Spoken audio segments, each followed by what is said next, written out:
Welcome to Disaster Party Podcast. As always, this is Rob Cedeno, joined by my co-host. Oh, whoa, Daddy, it's your boy Andy Vivians. It's Bivans for I am the one true, whoa, Daddy of Vivians I and C. And tonight, we gonna stay off the flow, cause tonight we on episode 54, whoa, Daddy. Wow. Lord's lava. Wait, you didn't talk about your championship. What's up with That's, that? that's true, that's true. Come on, bro. You gotta add that. The American icon, America's true champion, the IWF American champion. Whoa, Daddy! I'm what's best for America. You heard it. You heard it here first. We also have a returning guest. The last time he was on the Oh, no. podcast was episode 12, the X-Men episode. If you listen to the podcast version, you probably didn't make it through it because the audio was so bad. But if you watch the YouTube version of it, it was a great discussion, and the audio and visual of the YouTube version of that episode is phenomenal. So we said we needed to have this guy back on with a good quality podcast version of the episode. And today's the day we got Dan back on the podcast. Whoa, Daddy! What up, Dan? Thank you, man. Feels good to be back, man. Feels good to be back on the pod. Good to see you guys' faces again. It's been too long. It's been a minute. It really has. Miss my brothers, man. How y'all doing? Good. How are you, Dan? How you've been since episode 12? Dude, I've been good. I've been chilling. Been working. You know what I mean? Keeping myself busy. Yeah. How has life changed? Episode 12 was January 25th, 2021. It's almost been a full year. Yeah. Life definitely threw me a lot of curveballs, a lot of obstacles, and a lot of things to overcome. But thankfully I had a great support system, people behind me that cared about me a lot, and yeah, just been able to really progress forward. I feel like personally, in my own personal journey. So that's pretty much what I've been doing the past year is really just working on myself, really. It's awesome, man. Yeah. There you go. Yeah, man. I told you I was going to ask you this, so now I'm going to ask you because it's online. Okay. What has been your favorite episode of the podcast since you've been on? My favorite episode of the podcast since I've been on, I would definitely have to say it was the wrestling episode. Like that first wrestling episode with Sean. Okay. Yeah. Yeah. Those are the early days. You know why? Because like I myself not being a wrestling fan, like to hear from you guys who are such big fans of it, like I feel like I learned so much in that episode. Yeah. You got to go back and That listen to our was dope. top 10 or top 5 wrestling episodes with Jerome. Mm. Whew, that was a fun one, that's for sure. Make sure Kevin Nash is not on your top. Yeah, make sure. Yikes. He'll rip According you apart. Gotta put that disclaimer out there. But you do have to remember to put Kenny Omega as your number one, always. If you don't, it's okay. Just saying. Yeah. So, Mr. Dash, what is it called? What are we calling you now? D-Dash boy. D-Dash boy. Yikes! I haven't heard that one. I didn't know that's what I was dubbed. But No, honestly, I'm talking to Andy. Andy's D-Dash boy. Oh, Andy's D-Dash boy. And he's what? Grubhub boy? Was that what we calling that too? I'm that Yeah. D-Dash/G-Hub boy. Oh, G-Hub. Okay. Trying to make it. Nice.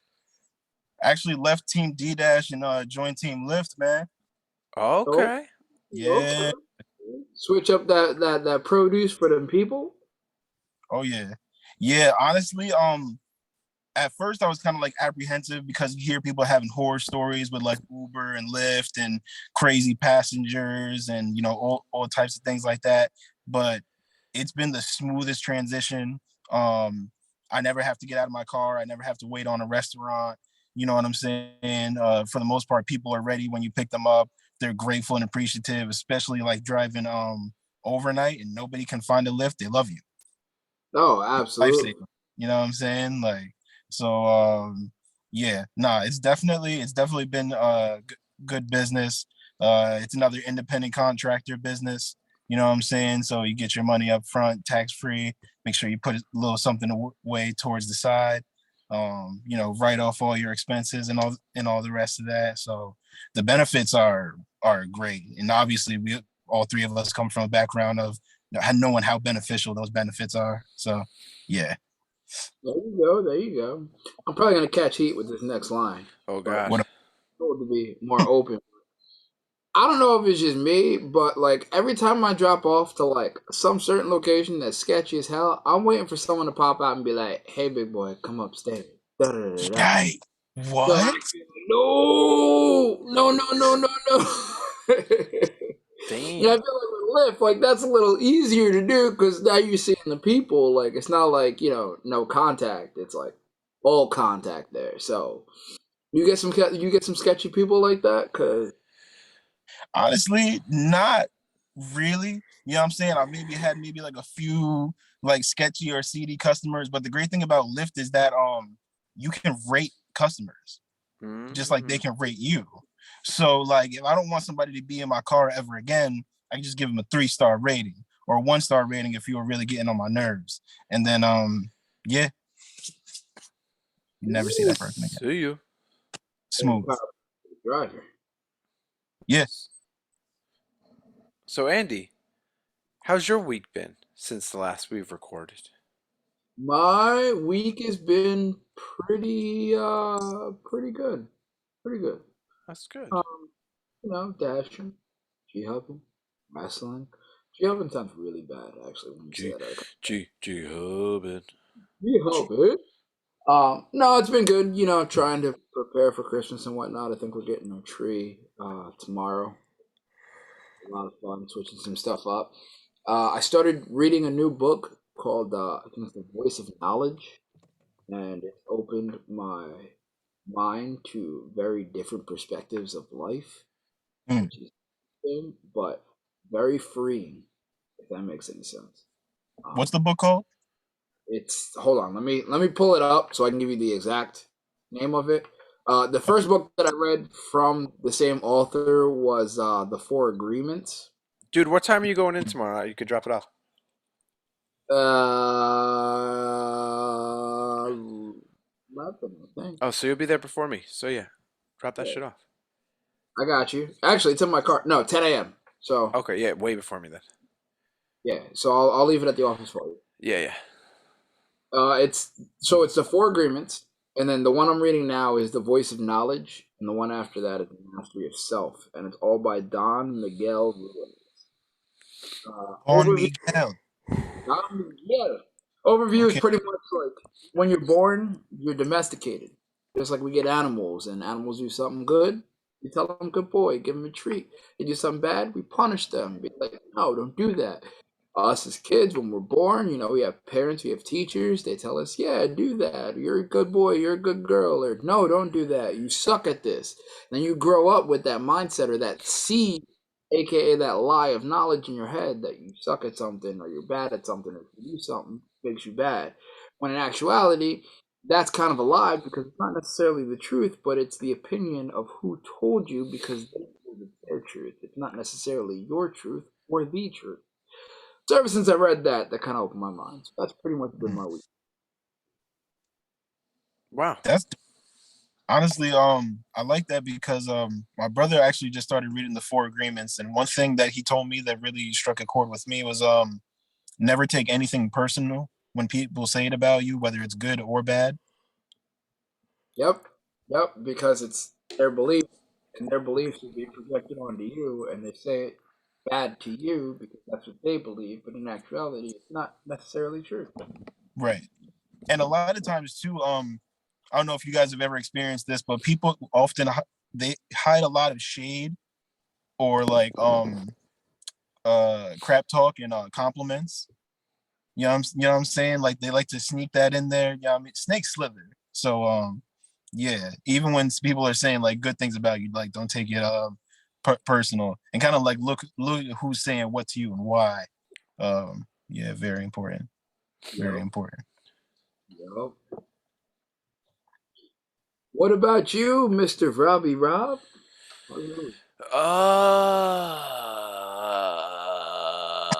Let me see. I can't think. My brain is broken.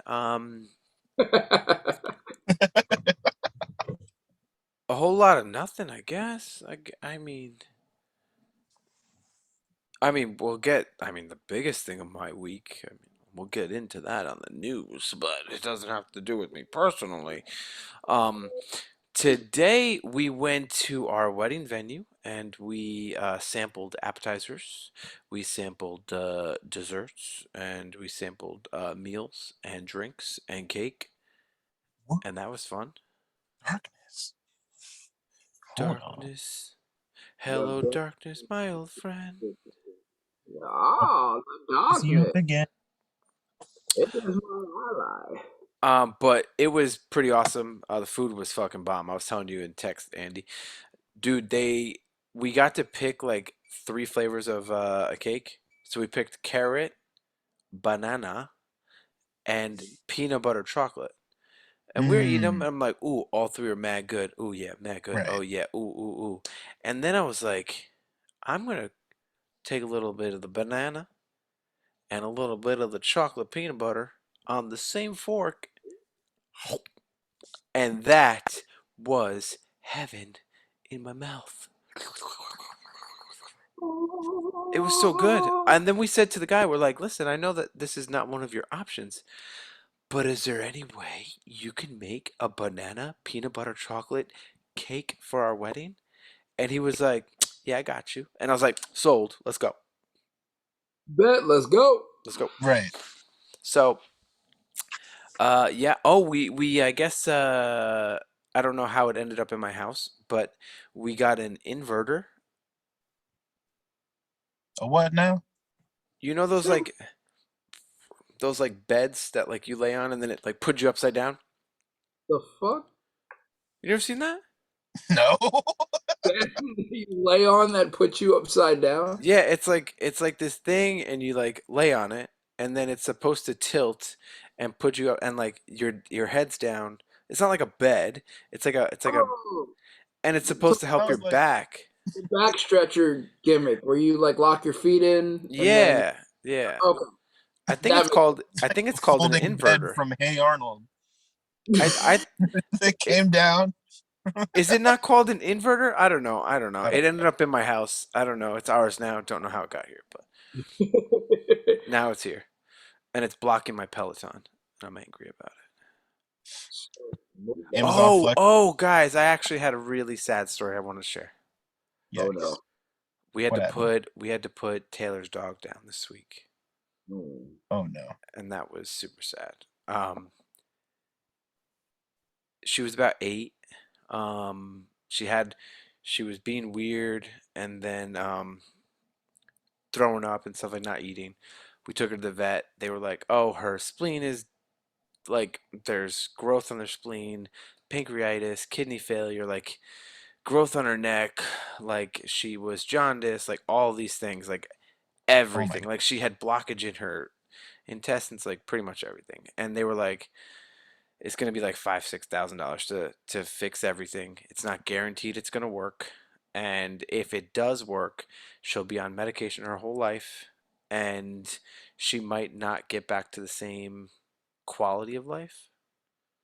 So we kind of, we discussed it, and it's like if the surgery wasn't guaranteed and the quality of life wasn't guaranteed, and then medicine for the rest of her life. And again, I think the dog average lifespan was like 13 years, maybe. So maybe at most an extra 5 years. Mm. And we kind of came to the decision that maybe it would be best to put her down. Um, just to save her the misery and stuff like that. And so we did that. And it's not that we didn't have the money, but it was just like, if, you know what I'm saying, if it didn't work, then, or if it worked and then she couldn't walk or anything. And another reason why we did that is because the lady that we bring Banks for daycare, she had a dog.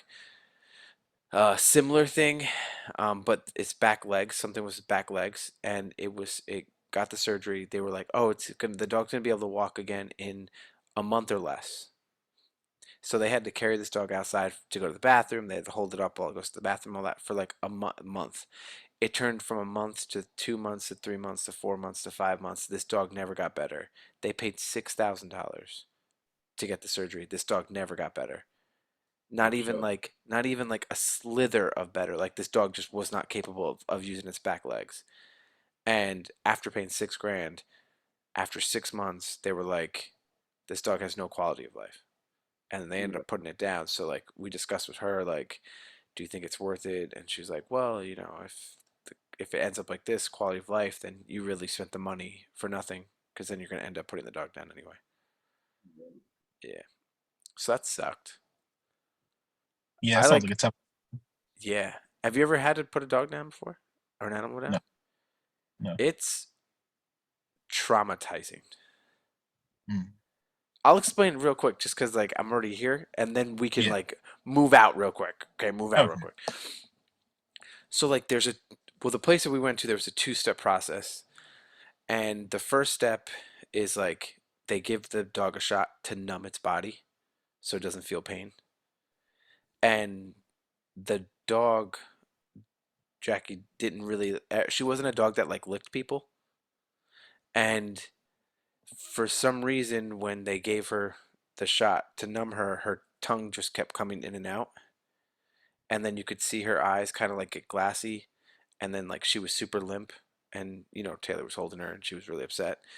And then like, so like you have this dog in your arms that are like not your dog, essentially. And then the second shot is just kind of like in the nicest way possible to kind of finish the job.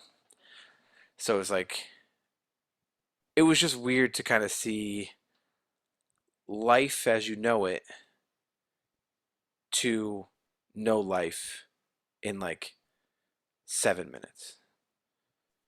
that's crazy. And it's like almost like you saw the life kind of leave her. And it was like really traumatizing. Like I still like, I don't know. I think eventually I'll kind of shove it down a little bit, but like the visuals was not the funnest thing in the world. Right. Yeah. Sounds like losing a friend. Yeah. Yeah. And like having to hold them and watch them go. Like you don't just get over that. Like you don't Yeah. just go happy after that. Yeah. Yeah. But you could see how I didn't mention that first because I kind of put it into the side because I was trying to like not pretend it didn't happen, but it's still, Right. yeah, if that makes sense. I hear you. Anyways, okay, so better note, well, not really better note, well, better note than that, but not as great note. So let's go into the news, and as we always start with the news, on a better note, let's get the energy back up. That was a sad story. Okay, the news is we're going into Bitcoin Rob territory. So for those who don't know, today's topic is going to be with Dan here, Ethereum, NFTs, and maybe other crypto surrounding topics. But for the Bitcoin Rob segment, I'm just gonna go like this, baby. Omicron is fucking up the markets, man. Omicron took it and was like fear, uncertainty, and doubt. Bomb. And everything crashed. Stocks, cryptos, everything. Bitcoin went from almost 60,000 to 42. Ethereum went from almost 5 to 41. That time token I was talking to you guys about last week or the week before, 9K to 54K. No, 9K to 5400 in like 2 days. Everything is like, I've seen things that are 15 to 70% discounted. And I didn't say crash, I said discounted because this shit's coming back up, baby. It happened on Black Friday. It happened this past week. It is, you know what it is? It's Santa Claus saying bye bye bye instead of ho ho ho. Santa Claus is trying to get people some gifts this season. The Hmm. dip. Thank you, Santa. Get the gift. Get this gift. Santa's dropping dips in the stockings. Oh yeah, into this. That was good. I liked it. I'm gonna drop the Bitcoin in my stocking. Well, Daddy, I'm going to North Mm. Carolina. You know what Drop, I'm drop, drop. saying? So that's it pretty much. I mean, we'll go into more crypto, NFT, Ethereum, all that good stuff, all that good stuff. I'm ready for that conversation. I'm excited for that conversation. So we're done with the crypto for now. We're done with the stocks for now. That was just a quick little. This week was shitty. Um, I Very will tell shitty. you this. I will tell you this. I got my Spider-Man No Way Home tickets secured, locked in. I'm ready to fucking go, guys. Really Yup. nice. Did you get yours? That's Did a you get yours? dude. I didn't get mine yet, but that's another subject with the NFTs that I want to get into. I'm excited about that, Well, you could talk about Spider-Man right now. dude. Because I know This that they offered that pre-order NFT. I was not eligible for it because I think it was only the first 10,000. dude, this movie is gonna be stacked. It's gonna be like Spider-Man Endgame. Yeah, and the reason why I bought my tickets is because I heard that there was going to be another trailer drop Mm. that was going to happen that was going to show the other Spider-Mans because they're still sticking. There's people that are sticking to this three Spider-Man theory, even though there's nothing to prove it yet. And I was like, oh man, as soon as they showed three Spider-Man on the trailer, these tickets are selling out, so I got to grab them now. Did you peep the glove? The glove? Did you peep the glove in the trailer? I saw another spider web in the trailer coming from a different angle. I saw a distinctive glove reaching for Mary J when Oh, I she's doing saw I saw iconic that, but I drop, didn't think it was something else. because the way that people are theorizing it is this. So you have Mary J doing the iconic Gwen Stacy-esque drop, right? Hmm. You have that frame. Right after that frame, you see the Andrew Garfield style glove reaching Oh, for Mary J.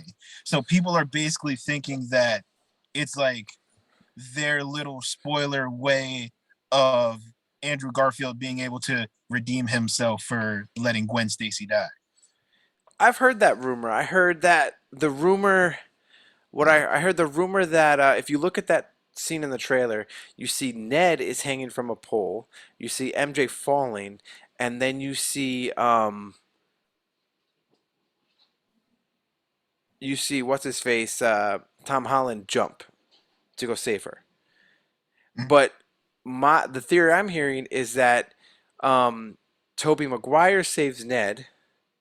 Tom Holland goes toward Mary Jane, and then Andrew Garfield will ultimately save Mary Jane and said, "I can't let this happen again." that's crazy. Oh, But that'll make for such a good movie.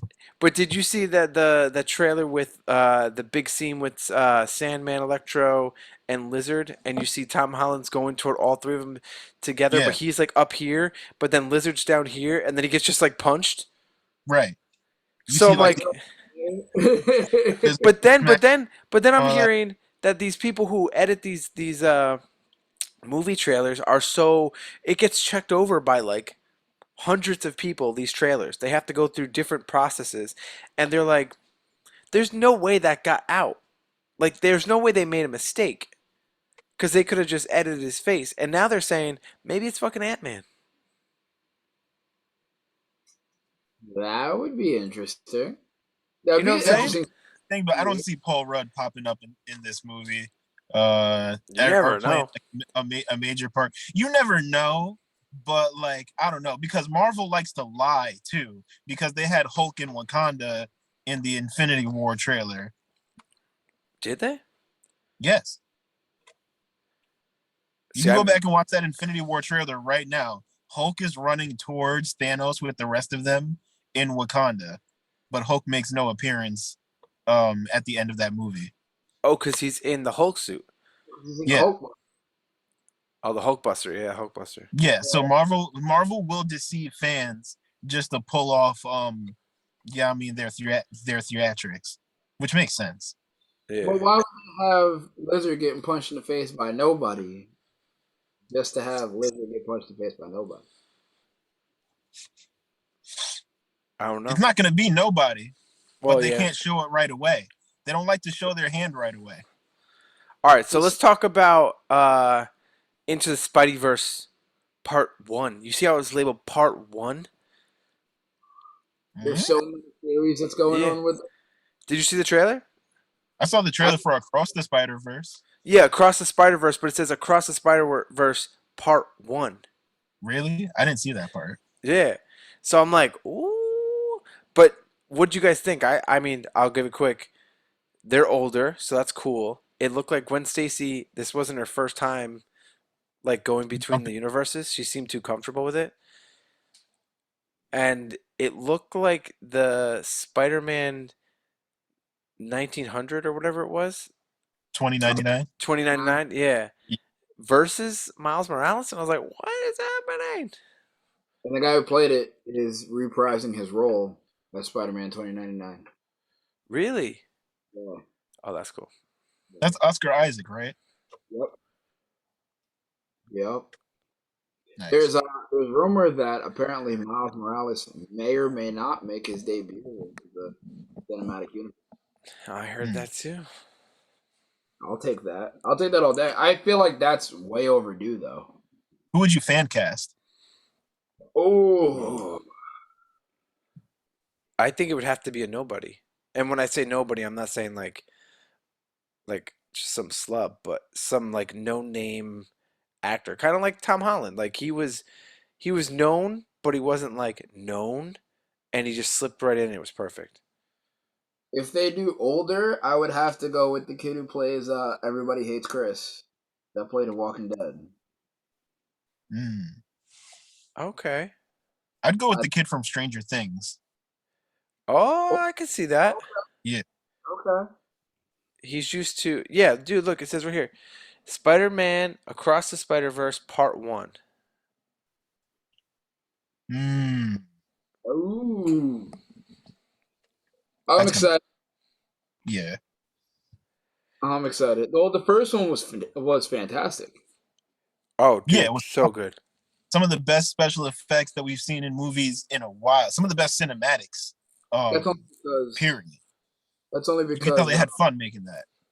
Stan Lee was in every scene.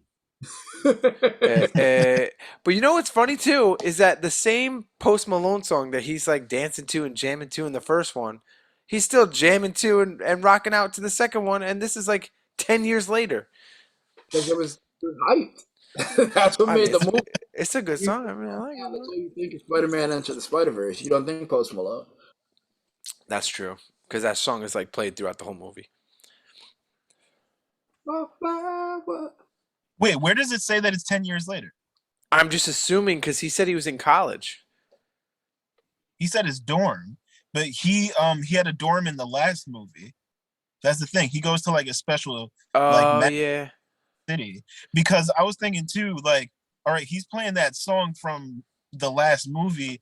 At the end of the last movie, he hears Gwen's voice. Yeah, I don't think this is 10 years in the future. I think this is like 10 minutes. There is no because you could see that his hair is longer and he's taller, and her hair is longer and she's taller. I'm getting confused by the Spider-Man game and Enter the Spider-Verse.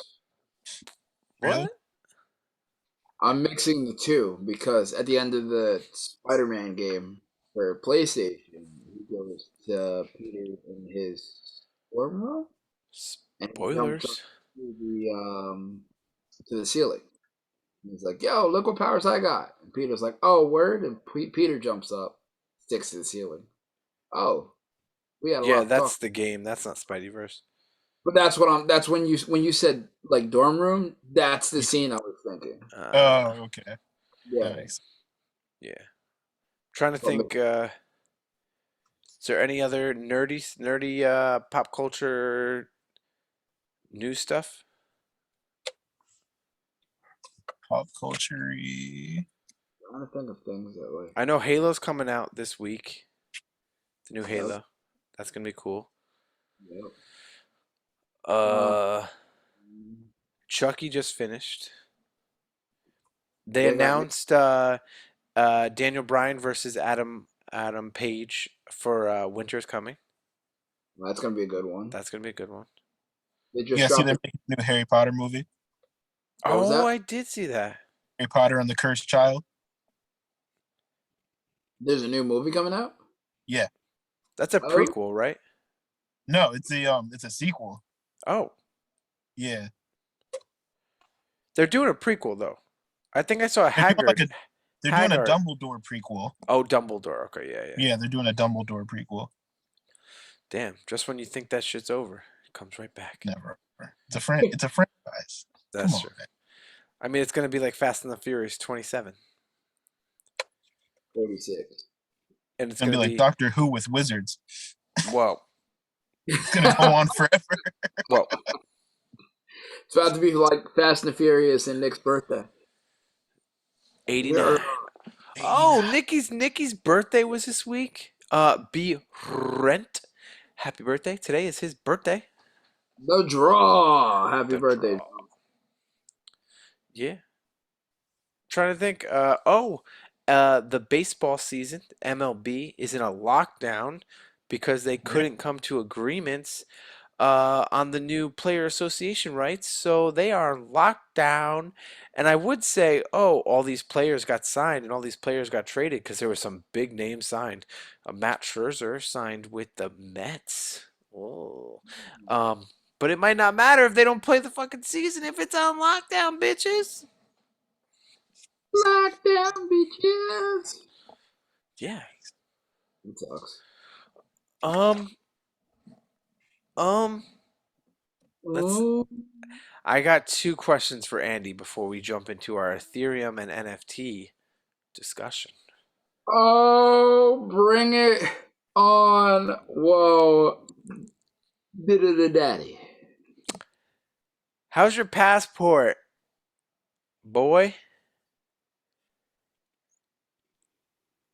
I couldn't think of anything funny to say to that. I was gonna say Just didn't pass. know how to respond. Yes. Yeah. No, it's just not there. It will be. It's not now. Ay, ay, ay, ay, ay. We'll get there. And the most important question, because next week,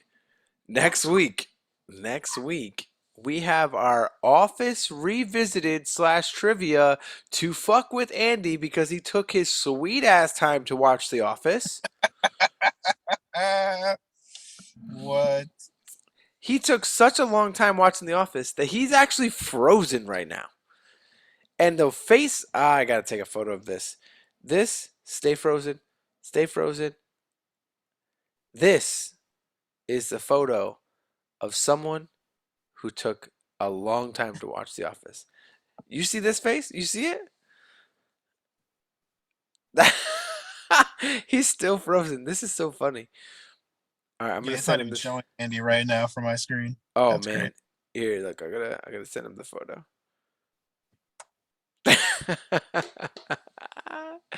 And he did this on purpose. Oh, Ian's left. he left. What? He What is left because life? he knew I was gonna give him a hard time about The Office. Oh my gosh. Ugh. You see that? Dude, that's crazy. Oh man. Let's see if he comes back. All right. Oh, damn. Dude, so did you guys check out Shang-Chi? Did you talk about it on the pod already? Uh, yeah, that was the Yeah, first. That was the first movie I saw post COVID. it kicked me out. Yikes. Dude, I just saw Shang-Chi maybe like a week ago. That post-credit scene has so many gears turning. Oh yeah, I have not seen Venom or Eternals yet. Neither have I. Yeah, but I heard I'm that the waiting for post Eternals to drop on credits. Disney Plus. Well, Venom's not coming to Disney Plus, unfortunately. Yeah, Eternals is though. Yeah, but Yeah, the Venom I'll probably buy through Google. Uh, but the post credit scene of Venom, I spoiled it for myself because I didn't want to wait. Plays a big role coming into Spider-Man, mm. even though. Because what bugs me out is that there's no Vulture coming up in this movie. that we know of. We haven't seen any Vulture or Scorpion footage yet. Vulture is in the Morbius movie.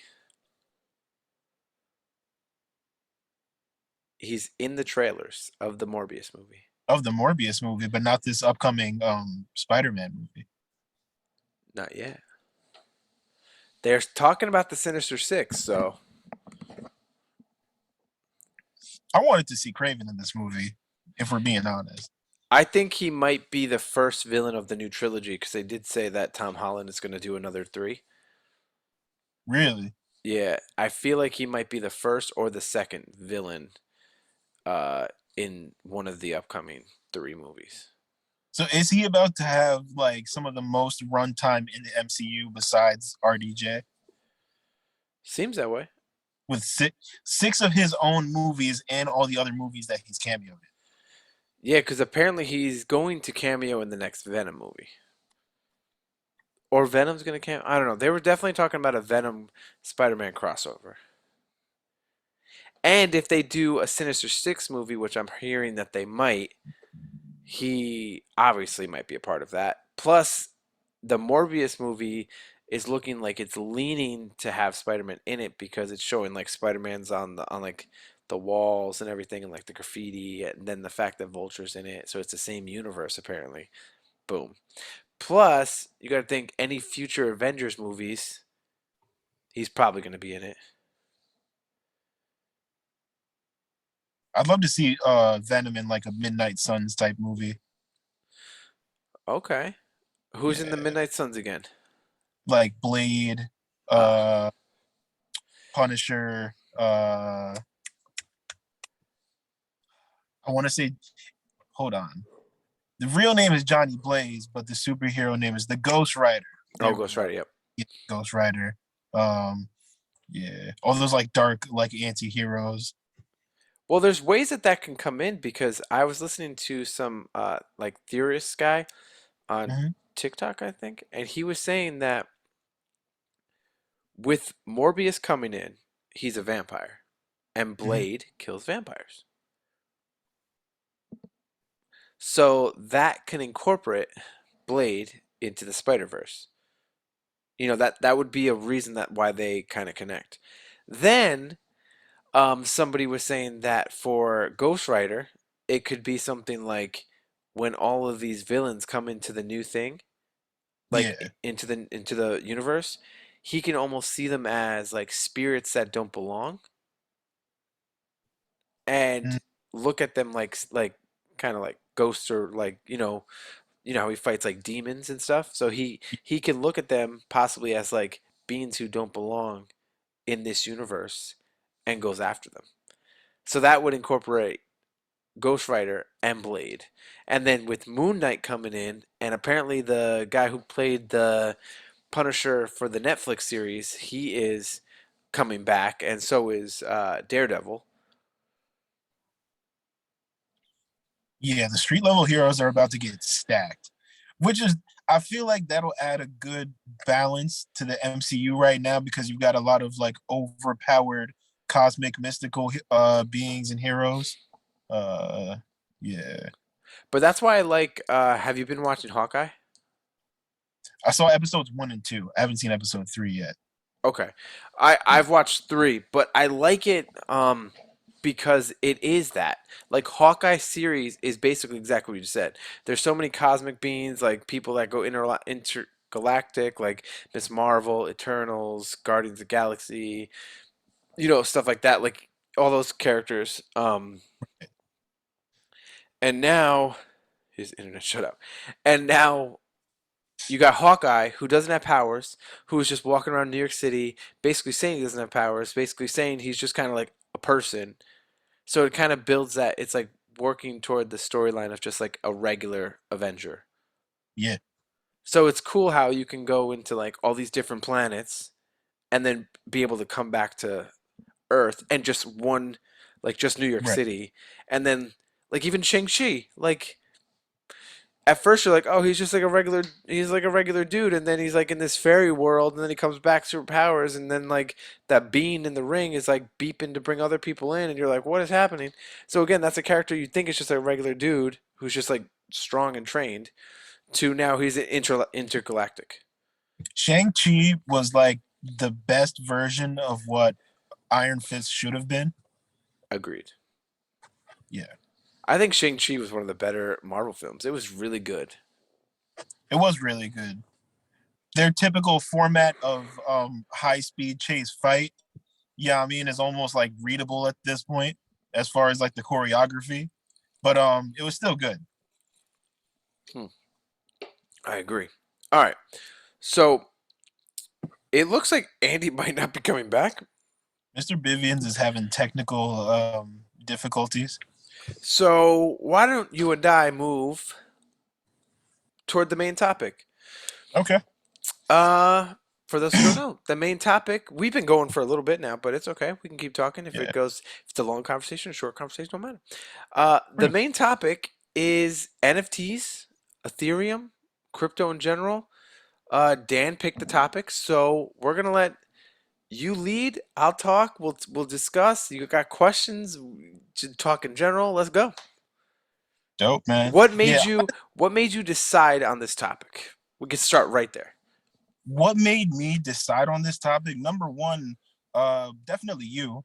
You know what I'm saying? Like your wealth of yeah, man, your wealth of knowledge of like crypto investing, always like looking towards what's happening in the market and futures. So I'm like, once I started looking into NFTs, Ethereum, what it is as a platform, what DeFi is, what DApps are, and just like how beneficial it is to be able to move money in that space without Turn being yourself, Andy.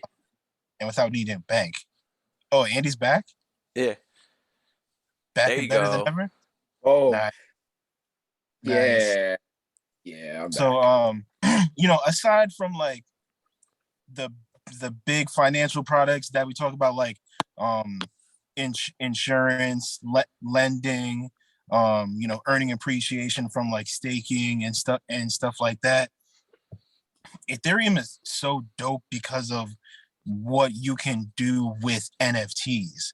So like we were talking about like the movie tickets earlier, like imagine just being able to buy your movie ticket as an NFT and then they can like scan your movie ticket with like AR technology or whatever to prove that you know you bought it and you have this seat in this movie theater. You know what I mean? But like it gets deeper than that. You can use it for like identity. There was this one dude that he sold his an apartment as an NFT. How did that work? So there's this dude in Ukraine, um, and apparently he sold like it's a picture of the apartment, um, and it's also an NFT, but the NFT has the ownership information for the apartment. So they sold it to an American-based LLC, and then they were able to sell that to another individual to buy the physical space. Um, Oh, okay. Interesting. yeah. That's crazy. So now imagine a world where like you can deed your house that way. You have that like digital document of this is the house information, this is the tax information, you know, you know what I'm saying? This is the plot of land, all the rest of that, and like you deed it digitally to your child without having to go through like the state or the bank. Yeah. I actually use the example whenever anyone tries to kind of like ask me what an NFT is. I say the simplest way is like when you buy an expensive watch, right? They give you like that paper of authenticity or whatever. Mm-hmm. So think of an NFT in the same way that you just said with a physical and a digital aspect to it. Is that if you own the watch, you get an NFT of the watch. So if let's just say someone were to uh, steal your watch, but you still have the NFT that is like the property, like that is showing that you own the watch, and Right. they go try to like sell it on the black market, like eventually you'll be able to trace that watch back because it's attached to your ownership. And so stuff like that, like if you want to sell a watch legally, then you actually sign over the NFT to show like I don't know if it's like 1 out of 100 ever made kind of thing. So like I could see the same thing going with cars. You know, like how some cars are worth like is some buco money just because it's 1 out of 200 or 1 out of 1,000. So at least now you have the car plus the actual NFT aspect of it to show the value Right. in the digital market. But You can probably program like the Carfax into the NFT, like yeah, the previous owner history, verify the VIN number, and all the rest of that. Like you said, even with the watches, like say you're the person that wants to buy the watch and you want to make sure you're not getting ripped off or whatever. Okay, well, let me see the NFT. Let me see if it matches the serial number on the watch. hmm and that's gonna like get rid of all those scammers and shit. You know what I'm saying? Like they could do that with Louis Vuitton bags. They can do it with like fucking sneakers. You know what I'm saying? Like if you go to try to find a buy a pair of like Yeezys on fucking eBay, 97 to 99% of them are all fucking fake. Yeah, So even behind your Funko Pops.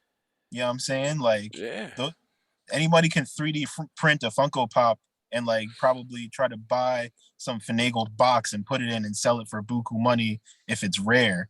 But like, yeah, show me the NFT. yeah. It's like Um, almost like show me the proof. Yeah, exactly. yeah, Yeah. So like that's definitely one aspect of NFTs. Like it's still so early. Like right now, NFTs are so fucking early. That it's just it's yeah, so it's so confusing. Like NFTs are so confusing because right now the popular NFTs um are one of two things, and it's kind of adapting going through.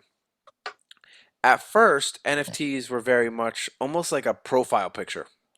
Like you were literally paying for a profile picture that you can use on social media, but they were like 1 out of 10,000 or 1 out of 1,000, and it became like something so silly that a profile picture you literally can't do anything else with it, anything else, but use it as like a photo.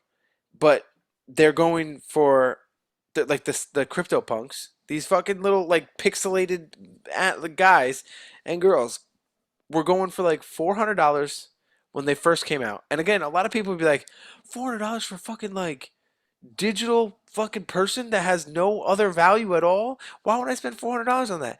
And now, little do they know, and I was one of them, to go, why would I spend $400 on that? To be like, wait, they're worth $1.5 million a photo? They're $1.5 million for one of these fucking JPEG. Like what? You it's saw so obnoxious. you saw how like it it boggles the someone mind. someone smartened up Rick Ross about it, and they were like, "Yo, you got to get into this NFT game." And literally, they just took a picture off of someone else's cell phone of Rick Ross's chain, put it up as an NFT, and it sold for like millions. Literally within like 2 hours, 3 hours. Absolutely insane. Did you see what Tory Lanez did? Oh, with his album. Yeah, Yeah, a yeah. million in 3 minutes. Okay, think about that. That right there is a huge thing. No, but seriously, It's think smart. about that. Think about what you just said, okay? Imagine this. Okay, we're going to a whole imaginary world. This is how powerful NFTs can be. Let's just say there's like, I don't know, what TikTok artist. They're not signed, nothing. But let's just say they made their following to 3 million people, like organically. No record labels, nothing. And they say, "Hey guys, I want to fund my first album, but I don't want to go through a record label." They could literally do a pre-order of, let's just say, 10,000 albums as an NFT, like the guy that you just said.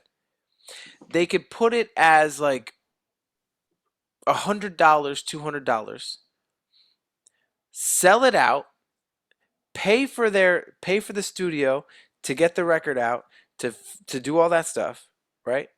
Then those 10,000, let's just say 10,000, will get not only the first to get the album, but now because you own the NFT, that artist at any point can go, "Hey, I'm going to drop ship everyone who owns that NFT a free signed copy. Or anyone who owns that NFT, I'm gonna give you a thank you, and whenever I come into your town on tour, you get a free ticket because you hold an NFT, which just shows that you were one of the first ten Exclusivity. thousand. Yeah. Hmm. So now But now about this. Uh, artists can now fund their dream to be a big artist without having the shackles of a record label. What? Unheard Yeah. of. Unheard of. but now with the smart contract technology that's built into Ethereum, because it's verifiable and traceable back to you. Yeah, yeah, I mean, just like the shop.com system, you always get commission credit essentially. You could if So they offer it. Yeah. now let's say they just sold it for $1. Let's say they sell the EP for $1, right? There's only 10,000 copies of it out, like you said. So now once it starts to get worth more money and that customer sells it to somebody else, the artist still gets a commission of the album. For That's every never happened sale. before. Yeah. Yeah. That's never happened before. Mm-hmm. If Think you about it. like back in the day, if you went out and bought a Linkin Park album, right? And then your friend is like, "Oh my god, that's amazing! I couldn't get to the store to buy blah blah blah blah." Like they want to like buy it from you or whatever after you're done listening to it. You don't have a way to burn it or whatever. I don't know, but like Linkin Park doesn't get that after sale money of Mm-hmm. you selling like a record to your friend. You know what I'm saying? Like Marvel doesn't get after sale money of you selling a comic to your friend, but now they can't. Mm-hmm. Yeah. And think about it like in that aspect too. Like think about, you know, the Slim Shady LP or the Marshall Mathers LP or um any of the artwork that was on some of these albums back in the day. Imagine if you had NFTs back then, and every artist, say like now going forward, starts putting their album covers out as NFTs. Well, eventually you're going to get to an age where you have people and kids who are looking back at those album covers as nostalgia. What's going to Right. happen? The price is going to go up. The people who own those NFTs are going to go up. It's just, it's a big space for so many different artists now to actually get their name out there with their fans, but also actually kind of like make a living eventually down the road. Think about Like think about this real quick. Imagine movies being like that. So instead of movie studios funding, let's just say Spider-Man No Way Home, right? Let's just say that the studio was like, nah, we don't want to spend the money on it. And they did a NFT funding round. And they basically said, hey, the movie's going to be 2 hours and 36 minutes. You can buy a minute of the movie for $10,000. Let's just $10,000, right? Like that's like two Ethereum, which in real life, people are spending more than a two Ethereum on a lot of things. So let's just say 1 minute of the movie is two Ethereum, right? But when you buy the minute of the movie, you get royalties. As the person who funded the movie, you are now going to get royalties of said movie. Now, every time that movie gets played on TV, Netflix, Hulu, blah, blah, blah, you're going to get something for just owning that 1 minute. And since the movie is only 2 hours and 36 minutes, there's a limited amount of minutes that could be owned. Now, let's just say you own the minute. Let's just, again, let's say you own the minute of when all three Spider-Mans first come into the movie. Now, do you think that 1 minute is going to be worth more than like the opening credits? Oh, absolutely. So now you have a more valuable piece of that movie, which then you might have bought it for to Ethereum. But that one scene then gets clipped and gets put on commercials YouTube or YouTube first, or yeah, on late night shows on whatever the case may be, and because you own that one clip, you're getting more royalties. And Hmm. now that one clip is going to be more valuable, so you flip it from two. You bought it for two Ethereum. Now you flip it for 10, and then that's just how it rolls. That's crazy. huge. It's Imagine definitely huge for the owning Luke, creators. I am your father. That's exactly Ah, exactly the forget point. about it. Dude, Forget about eventually, I think that's what they're gonna do. I think eventually they're gonna go to the old movies and they're gonna offer them as NFTs. Because I think, if I'm correct, Pulp Fiction. I heard this. Pulp Fiction apparently has a deleted scene that never made the movie. It's a scene that never was released, and I guess Quarantino, right, made the movie. He said he's it. offering that scene as an Tarantino. yeah, Tarantino. Sorry, he's offering that scene as an NFT.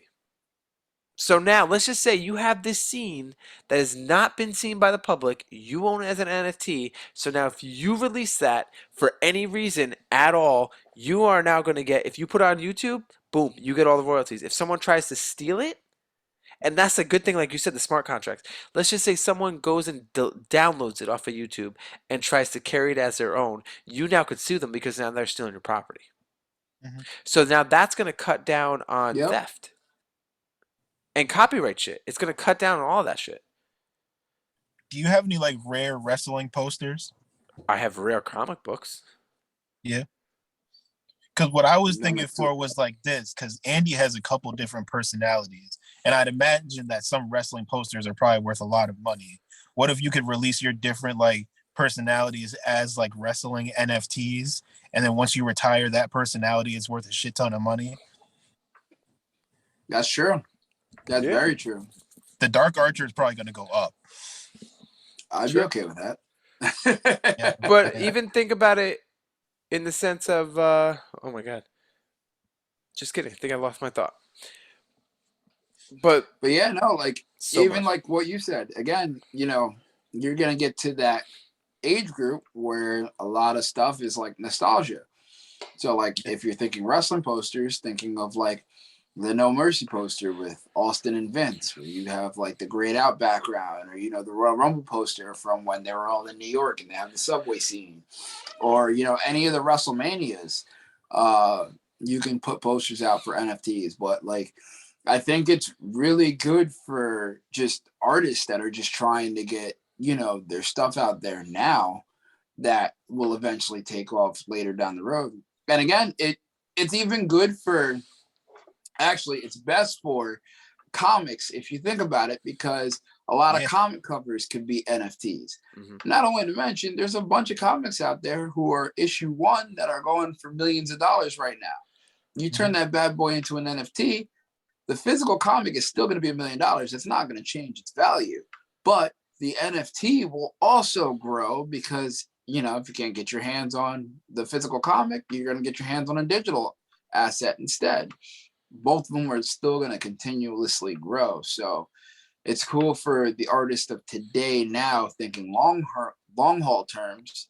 Whatever they put out now, they throw out into an NFT. Years down the line, maybe they become Picasso. Boom, their stuff grows. Like it's kind of insane. Like when you think about the stuff that you can put as an NFT now. I think the coolest thing is, like, I know Gary Vee does this. It's like his NFTs, dude, I knew about them when they were like $50 each. And now each of his NFTs are like 15 Ethereum. 15. Yeah, it's Good. insane. That's like $40,000 for one. And I knew about them when they were like $50. But he talks about it all the time. He's like, he goes, yeah, right now, let's just say my NFTs have no value besides that they just have my name attached to them. But he goes, because it's smart contracts, I know exactly who holds them. He goes, I can literally just go, hey, for all of the people who hold my NFTs, you instantly get free tickets to my next event, or an event coming to your area, or if there's 4,000 NFTs that are Gary Vee NFTs, he can go, okay, I'm going to do a random draw of one prize of the random 4,000 people who own my NFTs, that I will fly you out to New York City to have lunch with me and talk to me about anything, just for holding the NFT. So like there's really unlimited different Yeah. like values because it is smart contracts, and they can literally just randomize something, go, all right, Dan, you own one of my NFTs, you won. I'm gonna follow you out. Like there's just so many different options with that. Um, but one thing that I'm still kind of wrapping my head around is the metaverse NFTs. Like Starting to sound like Mega Man. it's wild.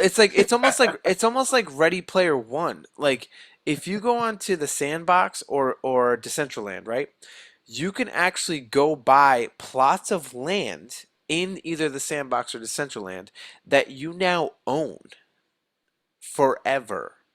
And Which you is could not and you could put whatever you want on there or whatever, anything like that, and you could decorate it and do or charge rent or like, dude, there's like casinos in the in the Sandbox and Decentraland. There's like parks and parties that you can bring your little avatar in, and somebody owns that casino. Like someone literally owns that casino, just like a regular casino in Vegas. Someone owns the Insane. nightclub. Someone owns the bar. Someone owns that park you're going to. Like things in the metaverse are already being owned as NFTs. I follow a page that talks about this. I'm not even joking. They said they bought a fucking tree. A tree. Like a fucking digital fucking tree in Sandbox for 1.5 Ethereum. So about 6 grand. They bought it 2 or 3 days ago. It is now worth 4 Ethereum. A fucking Yo, digital tree that what they can drives up never the price. touch. What drives up the price of this shit? What Because determines everyone's first? trying to get into the metaverse. It's supply and demand. That's all it is. Of what? Of a digital things. fucking tree. But I That's think I insane. think that I think if I remember correctly, they said this was one of two of this digital certain tree. So it's the supply and demand aspect of just being like, okay, real quick. Think about it like a video game. Like think about it like this, like a Call of Duty, right? Like let's just say, because we all know Call of Duty, right? Yeah. Let's just say in Call of Duty, there is a golden gun that if you even shoot it, even if you have shitty aim, as long as like you got 5 feet on each side, the gun has magical powers that when you shoot, the bullet finds the person. Oh, he's going 007 on Right? me. So let's just say there's something Right. like that, but there's only 5 Right. in the whole game. Those 5 are NFTs, right? So let's just say the day one of the game, all 5 drop. Let's just say 3 out of 5 of them go, you know what? I'm not really into the game anymore. I got it. I got lucky with the golden sniper rifle, whatever it is. I paid 1 Ethereum for it because I wanted to be the top gamer of the Call of Duty. I don't really want to play Call of Duty anymore. I'm gonna sell it. Now, if 10 fucking plus million people are playing Call of Duty and there's only 5 of these fucking things, do you not think if they spent 1 Ethereum, now that gun is now available again, that's going to sell for 10? There's only 5. And that would basically make you a god in the game. And it's not cheating because they sell it. Now, let's just say again, in a year from now, the game is still popular and everyone's trying to get one of these guns. The last one sold for 10. Next time it's selling for 15 Ethereum. The next time it sells for 20. The next time it sells for 30. Wild. Think about that. They can do that for skins now for Fortnite. That's pretty much what skins are. The emotes are basically like Ethereum, but in Fortnite money. Yeah. Mm. But Like you have to they don't have a purchase limited Fortnite supply of crypto. the skins though. That's the only thing. That's true. But it's almost the same concept. If you think about it, you have to use your money to purchase Fortnite money, aka crypto, to be able to obtain the purchase of skins.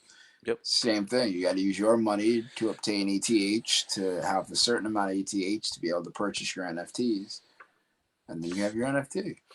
And so I guess It, that's where the burning and the halving comes into play in the crypto economy is creating like that scarcity so that there's not an unlimited supply of like funds to buy these things.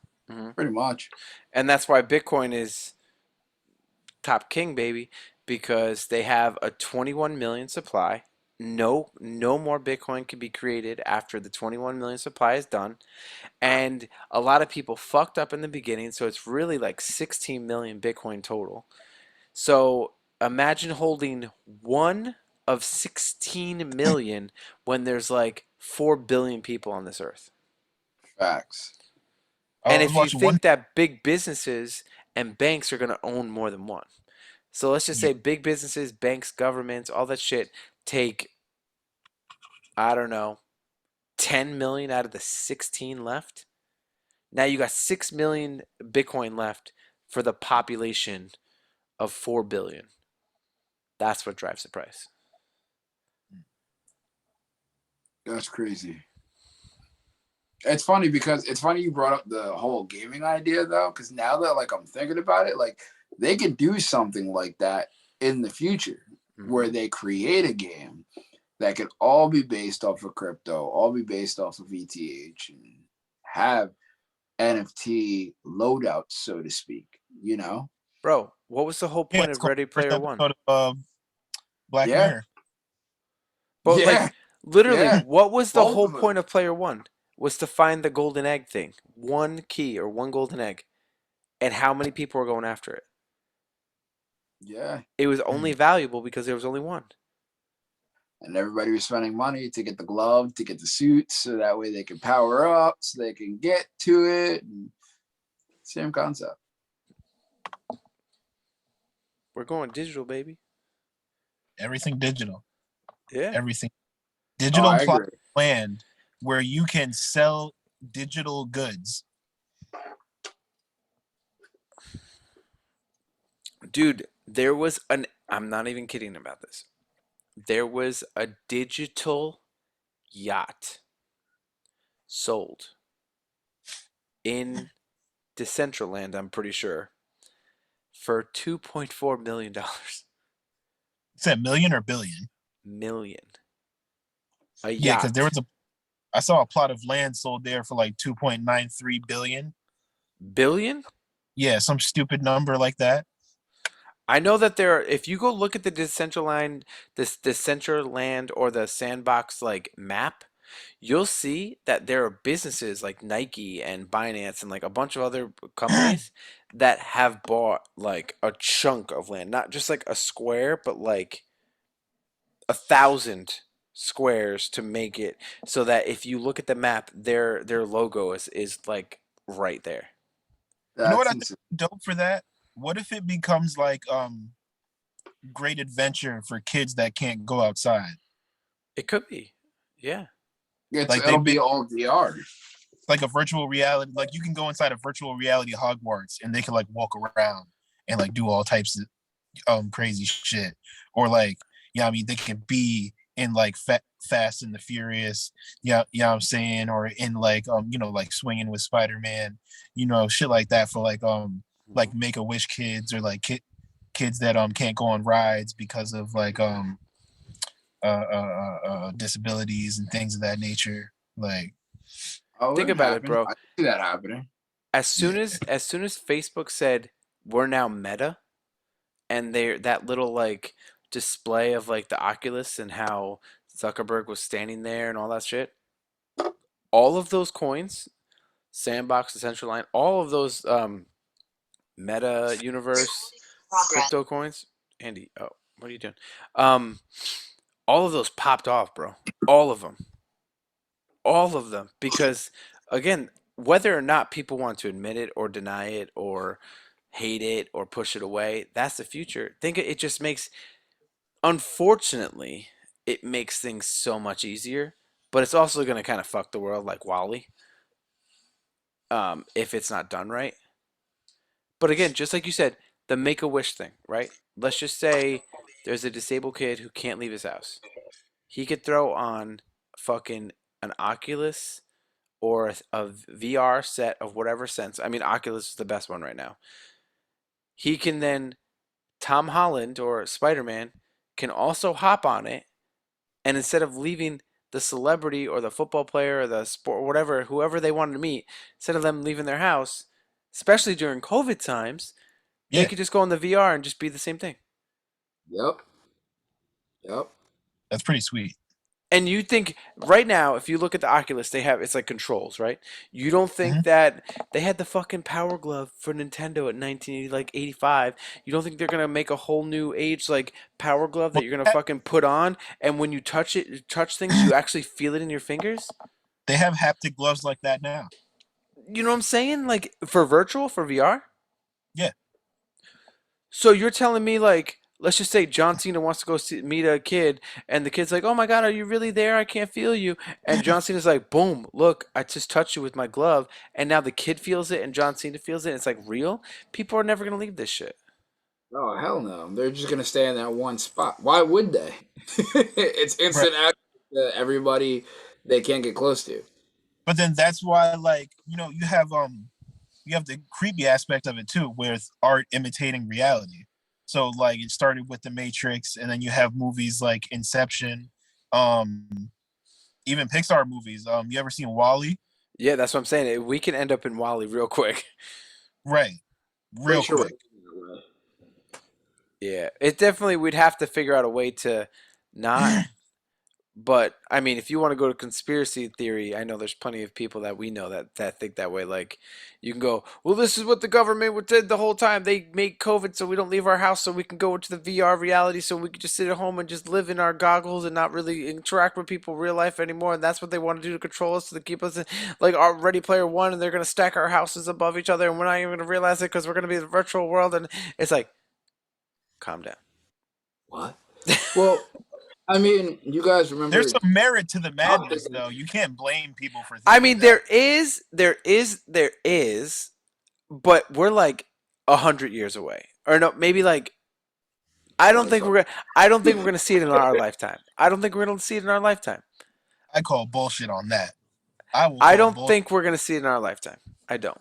I think we'll see it towards the end of our There's a lifetime. lot of shit I didn't think I was gonna see in my lifetime. They got robots reproducing, Robert. That's true. I did see that. I thought that was weird. I was like, "What the my God? Terminator's coming for us." But Yeah, that's kind of crazy. Not only that, they got robots literally running everything. And They have literal uh, prosthetics where it's like a Winter Soldier arm.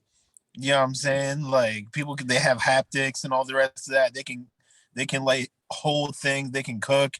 Yeah, yeah. I mean, like it the all. I future is feel like it really all depends on how it's done. You know what I'm saying? Like everything is all everything. in how much you do it or how much you don't. Like if it's only used for again, the VR can get addicting. I'm sure because I asked for that for Christmas.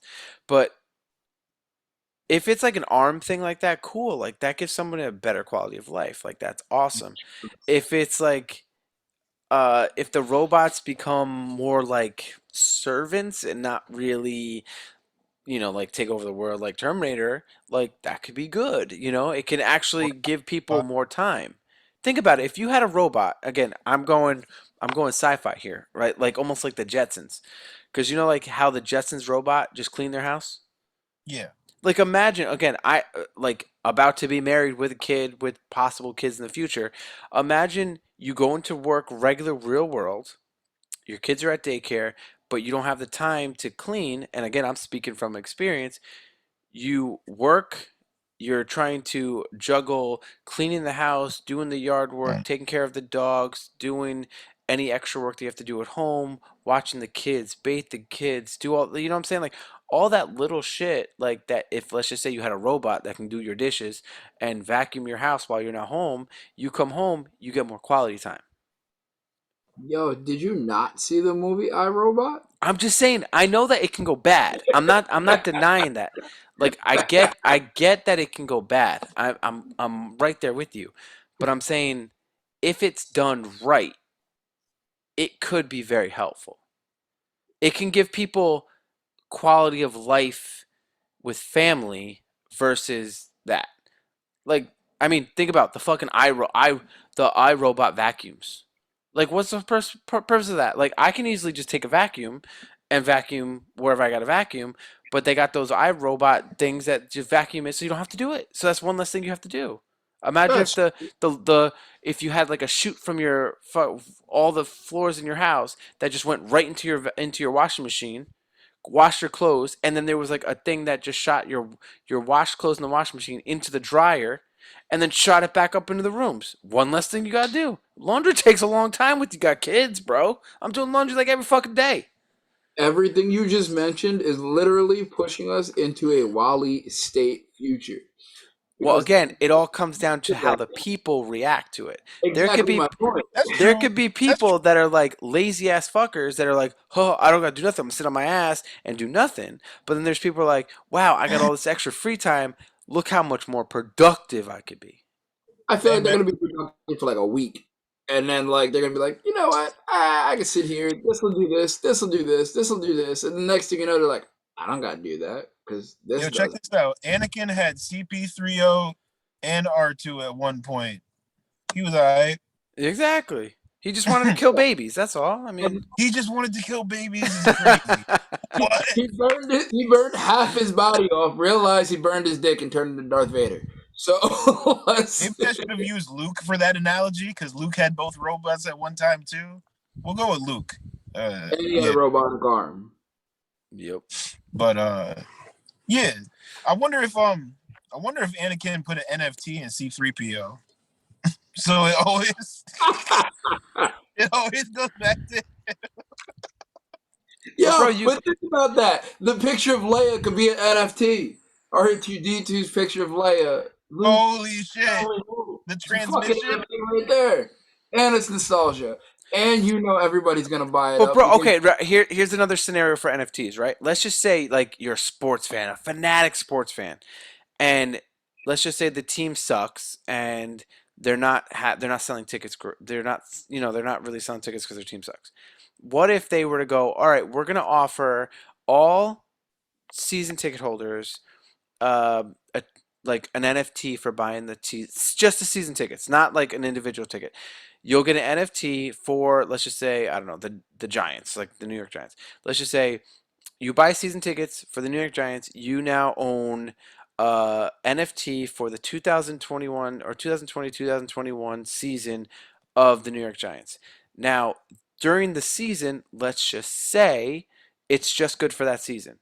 So it includes the tickets, but because you bought the NFT, now you could flash the NFT with your phone, and let's just say you get free drinks and food while you're at the game, free parking. If you get there early enough, you get a free, or after the game, you get a meet and greet with one player per game that you go to since you have season tickets, or you know what I'm saying, or you have the raffle to out of all the season ticket holders, you can get raffled into winning box seats for the game, or you know what I'm saying, like, and it's just for that season, and then the next season they do it again, maybe add different perks, so then that incentivizes the people to, or let's just say, buy it every year, and then let's just say they win in this year 2020 2021 season. Now you now own the NFT of owning a season ticket in that winning season, so that the NFT doesn't go away when the season's over. Right. You still own it. So if they win the world championship or the Super Bowl, now you now own a piece of that Super Bowl season. it's So almost now like you could sell that NFT even if it's not, doesn't have all the perks that it had in the season, but you can still like what was it called? When people like remember the past stuff. I just said nostalgia. Yeah, Yeah, you're telling me that there's like people that are 56 years old that loved the 70s Yankees that wouldn't be like, "Oh my god, I want a piece of the 70s Yankees." right. Or the 2000 Yankees or whatever team you want to go, like diehard sports fans are diehard sports fans. Mhm. Think about it. Again, I'm going into this. If, like Dan said earlier, if your tickets to events are NFTs, think about it. How many tickets to an event, sports, concerts, anything that you bought and you threw it out? 90% of people. Some people Okay. save them. So let's just say you were to go to the WrestleMania that Undertaker lost. Did you know Undertaker was going to lose? No. But if No. it's an NFT, it is in the blockchain, smart contract, cannot be thrown out, cannot be removed. Now you own a ticket to the WrestleMania that Undertaker lost. Are you telling me that there's not one Undertaker fan out there that was not able to go to that or to go and get a ticket there that would not pay up the ass to own that, to own a piece of history?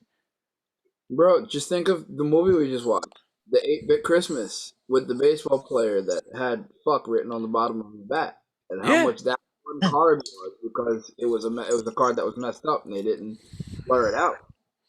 That same concept. Yeah, Hmm. it's Yeah, always going to be valuable. literally. It's going to be worth something. But It's now just think about it like this. Again, my mind's going now. Mhm. Think about those Charizard Pokemon cards. money. They're worth six figures. Easy, six figures right now. Think about how many of those cards that were ruined because kids had them. Shot. Oh, they Ruined. took them out. Stuffed Fucking in jeans and put in the washing machine. All yep. types of fucked up. Imagine though, if it was attached to an NFT and you had both in good condition. Mhm. Let's just say because you have both in good condition, each 300,000. Let's just say you bought it and the card gets destroyed, but just the NFT. ownership of the NFT is still there, and they were both 300 solo or together, so 600. Now the card's ruined, but the ownership value of the NFT is still half the price. Have it. Yeah, that goes back to the whole artist album concept. You know, how many people have thrown out their album covers in CD spots because they have them in the little CD flip book gimmicks. They don't have Mm-hmm. the fucking books anymore or posters. You know, it's crazy how far an NFT can go Yeah. and the you can do with an NFT and just having more personal ownership with it. You know what I mean? Mm-hmm. And going back to the profile picture stuff, like the NFTs, like yeah, those honestly might be a little silly right now. And like I said, the crypto punks, like they went from like $500 to like fucking millions. Think about it when it comes to the metaverse. Let's just say you own a plot of land in the metaverse or whatever, in whatever one you want to, and you make like a little museum or something, and you are one of the people who own a crypto punk and some other ones, and you have them displayed on your property in the And, metaverse. and you So now, charge to come into your property and Gas view fee, your and baby. view your digital art. Gas exactly, fee. exactly, exactly, That's exactly. your We're upcoming gonna have artist. Andy wrestling in mocap. Damn straight. But even, dude, That Better now, than okay, let's talk about wrestling real quick. Let's just yeah. talk about wrestling real quick. Let's just say that you can, uh, what's the word? You can now make a finisher move that no one's using, make it your own, tag it as an NFT, own the property rights of that move. Now that whenever someone uses that move, they have to pay you. Because royalty. it's not like, because think about it. Do you think Stone Cold went and said, I'm going to go to a lawyer, I'm going to go pay the lawyer to then make the stunner a TM or whatever thing and make it that no one else can use it unless they have to pay me? No. No one's doing that. Because how Dude, much Well, that how much well, effort is that? How much effort is that? Flair did it. But Flair did. Flair did it for different rights and stuff. And so it's almost the same exact thing, you but think know. about how long Flair's been around and how much money he probably had to spend, but he was making so much money it probably didn't even bother him. you Well, know he how did. long companies have been trying to monetize images? Like I remember being a freshman in college in like business class, and that was like a 10-minute conversation about how Pepsi was trying to monetize the circle, that red, white, and blue circle, so that Hmm. they could charge people to like use it whenever they use the product in movies and like sports advertisements and Like shit Andy's and water shit bottle like that, right now. posters. Yeah, yeah, I'm saying like, oh, you're using our image, you owe us money. Yeah, Yeah. think about I that. You do that now, especially if like you see it on TV. Like you don't just see a random Domino's truck roll through your favorite Marvel movie. Like no, like Oh, they're getting paid for that shit. somewhere, yeah, they're getting paid somehow, some way. So, Dan, did you hear about this? There's a coin called Hero, and it's a meta coin. Their goal, okay, it's not a reality Mhm. yet. Their goal is to, if you want, you can get your image scanned. You as a person, you could step into a machine, they Mhm. scan you, and then you are put into their metaverse. If you are if they shoot movies or anything in the metaverse, or if they do games in the metaverse and your character's in said game, you're going to Yeah. get royalties, right? So that's cool, right? Mhm. But now think about it in the aspect of human relations. Let's just say, again, I'll use my let's just say my mom was around and she did a scan.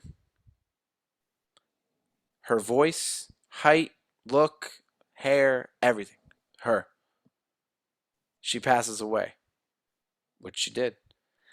I can now go into that metaverse and see my mom for That's who cool. she was. She might not have, it might not be the memories, you know what I'm saying? But it would be the voice and the physical appearance. Like, That's I could see how that's that deep. good. I could also see how that would foster mental health issues and possibly insanity, Oh, or of even like course. Yeah. with some people. Uh, With every good, there's a bad, though. You know what I'm yeah, saying? with that, there always has to be like there always has to be some type of balance. Also, Yeah. it makes me think of like um not to veer off, but like Dave Chappelle's Comedy Central deal when he was describing it in the special, and it said that Comedy Central owned the likeness of and name of David Chappelle throughout the entire known universe. Like that's what the contract said, or some crazy verbiage like that. So it's like, are there gonna be these long ass contracts with I accept on the bottom, and that's the only button you can push? And now the metaverse owns your likeness forever and all time, and you As can't long as legally act. as long as you get the whole purpose is if they take your likeness, they pay you. yeah. Just because you're getting paid doesn't mean you own it. So you have to have ownership of your likeness and name. That's That's what I'm yeah, getting at. yeah. That's true. Because you can I accept anything away today. That's true. If But if your iPhone updates itself and it says it needs X, Y, and Z permissions with certain shit, a lot of times people don't even read it. that's Okay, true. I want my phone updated. That's a whole Like, South. That's a whole South Park episode that turned into the fucking centipede episode. Remember that shit? oh, it was that. Yeah, that episode's disgusting. That episode is so it's so bad. Like I think that was the same season where they had the gluten episode. Do you Oh, remember that one? probably. Oh, there's just so ridiculous stuff. So bad. But going back to like the visual stuff, let's just say, okay, again, I like this stuff. Again, I don't think I would end up doing mental health or anything like that. That I would go crazy. But just think about in the sense of my mom, right? Mhm. Let's just say her likeness, her voice was there. Banks has never met her. So if he Mm, ever, I can't tell him this is what she right. sounded like. I can't tell him that. Yeah. He'll never know. But if there was a metaverse that her voice was there, her likeness was there, whether or not, obviously it's not really her, but if he can go, if I go, hey, let's go see grandma, and at least he can see her, and even if it's not her mind, obviously it's not, but you could program it to say, hi, Banks, I'm your grandma. Like, that's huge to some people. No, that's like the Kryptonian Codex when he put the little obelisk into the computer. Yep. His pop shows up. Yeah. I was just about to go there with that. It's in that. I think that would not only hurt people, but I can definitely see where, because as you're saying this, like me personally, like I'm thinking of dad, and like if I had a spot, like how different the past couple years would have been if like I could go there and be like, "Hey, Dad, this, that, and the third happened. What do I do?" And he's got, I mean, and we're not far off. AI is literally around the corner from us. Like you have AI into that as well. They're able to answer you, have conversations. It's like Supergirl and Kara talking to her mom in the AI in the room that they created for her. Same concept. I think it would be huge for people.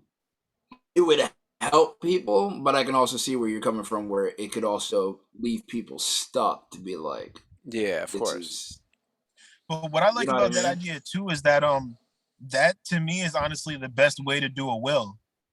Yeah, yeah. Yeah, You You ever yeah. have seen that person Coco? You ever seen Coco sit though? down, record themselves, Such a good movie. and then they give the family like a password, and that password will unlock like the hologram, so to speak. Yep. It's like the Kryptonian key. You Yeah. have to Yeah. have to unlock it.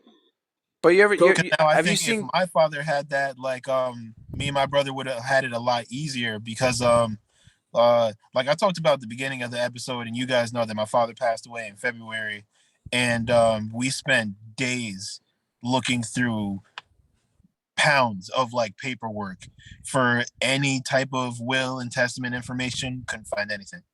Wow.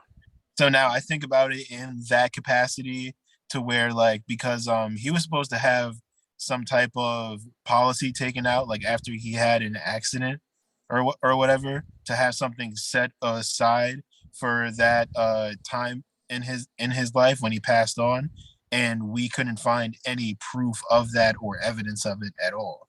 So to Wow. be able to have an actual like representation of that person, like some type of manifestation that says no, this is X, Y, and Z is here, and here's the proof.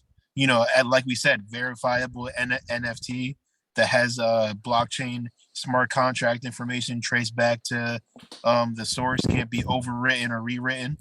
Yeah, that could be huge for a lot of people, especially people whose parents have Alzheimer's. Oh yeah, yeah. Yeah. Think about like an Endgame when Stark died, and then he left that message for his daughter, like "Love you Yeah, 3000" kind of thing.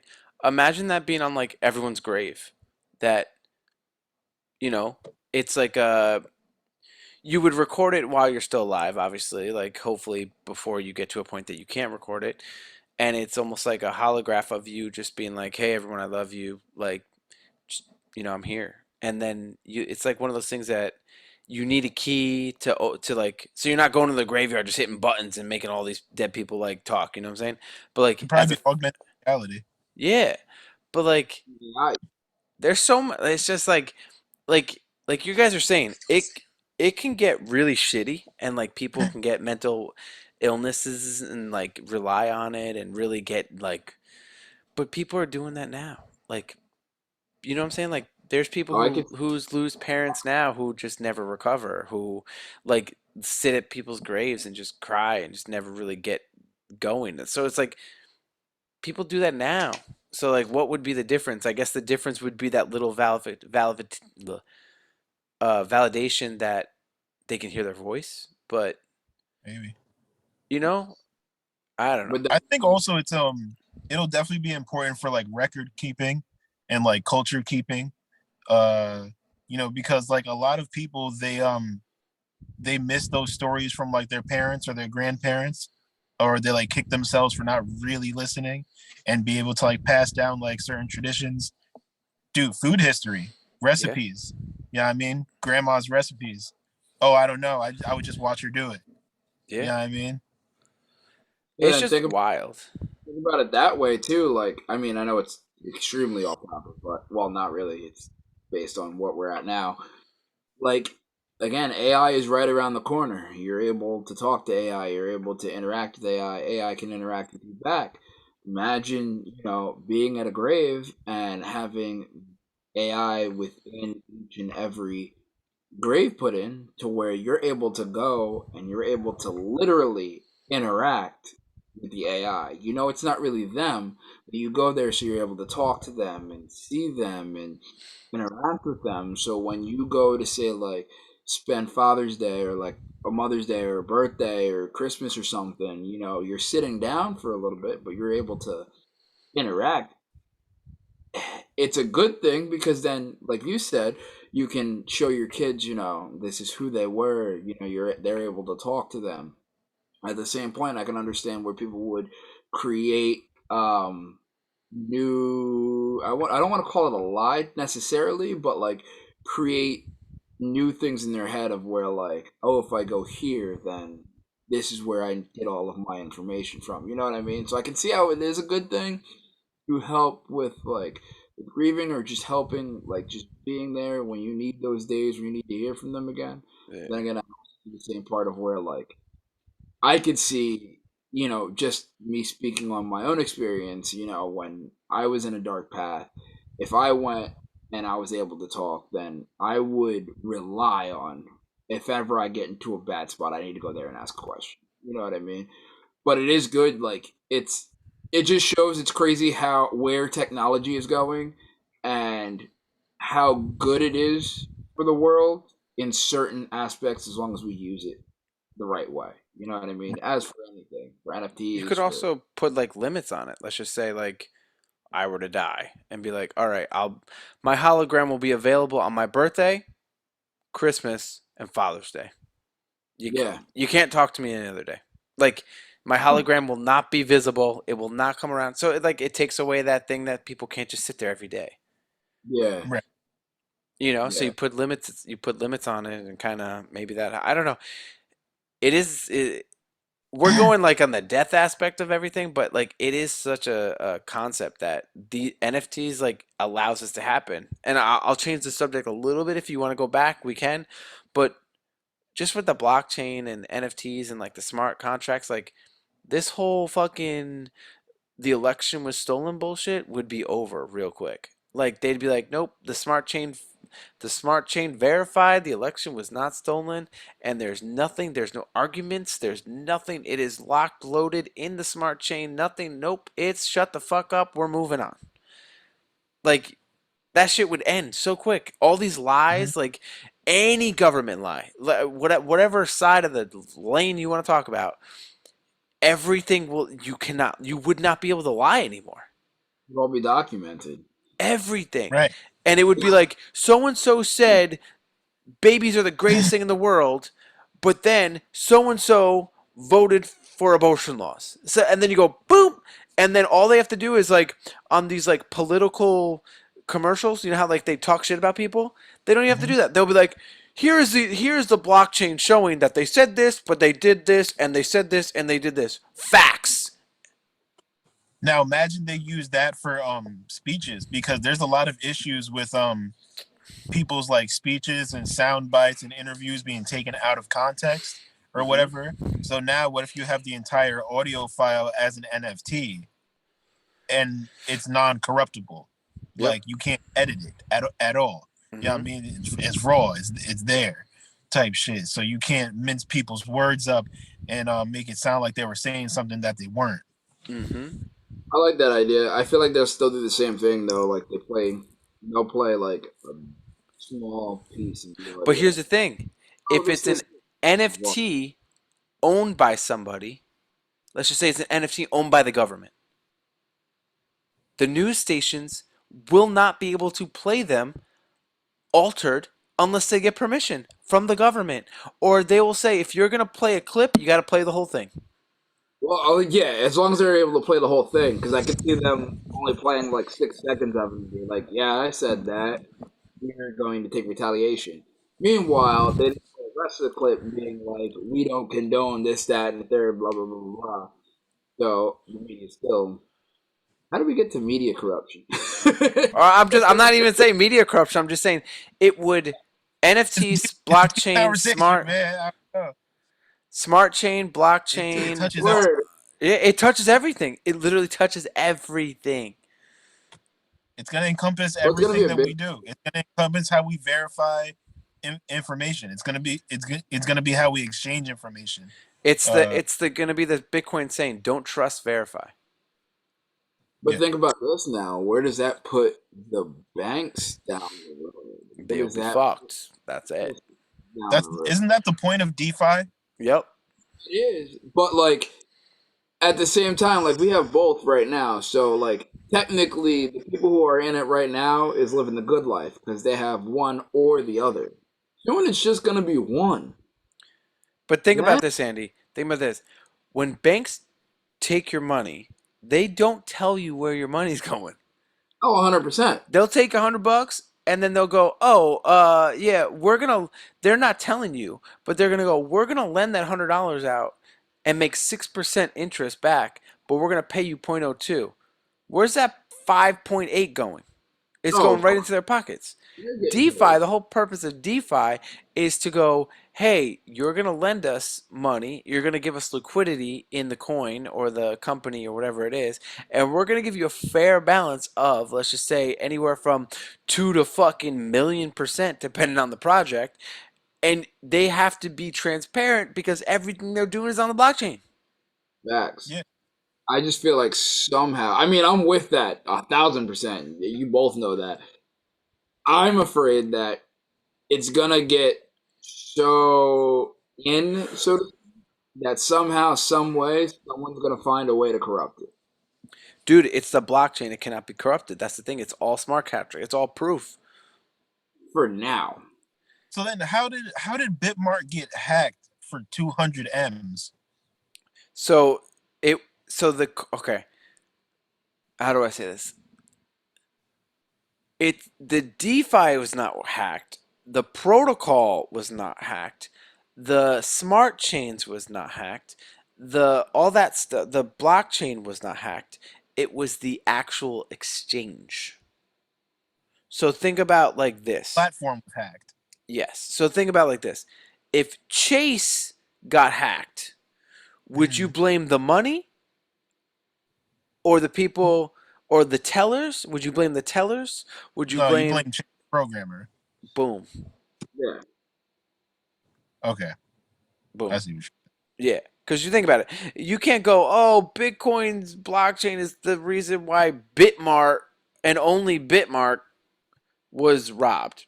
That doesn't make any sense because Bitcoin's everywhere. Right? It's the right. reason why Bitmart got hacked is because their security as an exchange was not strong enough, and someone hacked it. Mm. Just like I mean there back in the day like 2013 to 2019 there was bigger exchanges getting hacked. There was, Coinbase got hacked and all these other big exchanges got hacked, but then they were like we can't have that happen anymore because we make too much money, and then they got better security and they keep up with the security all the time, which is why, hey, not your keys, not your coins. They tell you never keep your coins on an active exchange like that for said reason. Because an exchange can get hacked, and if it gets hacked, your coins are gone. And 99% of exchanges do not give you your coins back if they get robbed. Now, do you guys have physical ledgers? I need to get one. That makes two of us. Yeah, I need to. I have my coins everywhere that I don't actually have enough in any one place that if, let's just say, I don't know, one exchange that I use or what, I don't use exchange. I don't keep coins. I have like hardware wallets, like, so like I have wallets on my phone, which is Mhm. safer than exchanges, but like a ledger or a treasure or like an offline wallet is definitely much safer because if it's offline then it can't get hacked.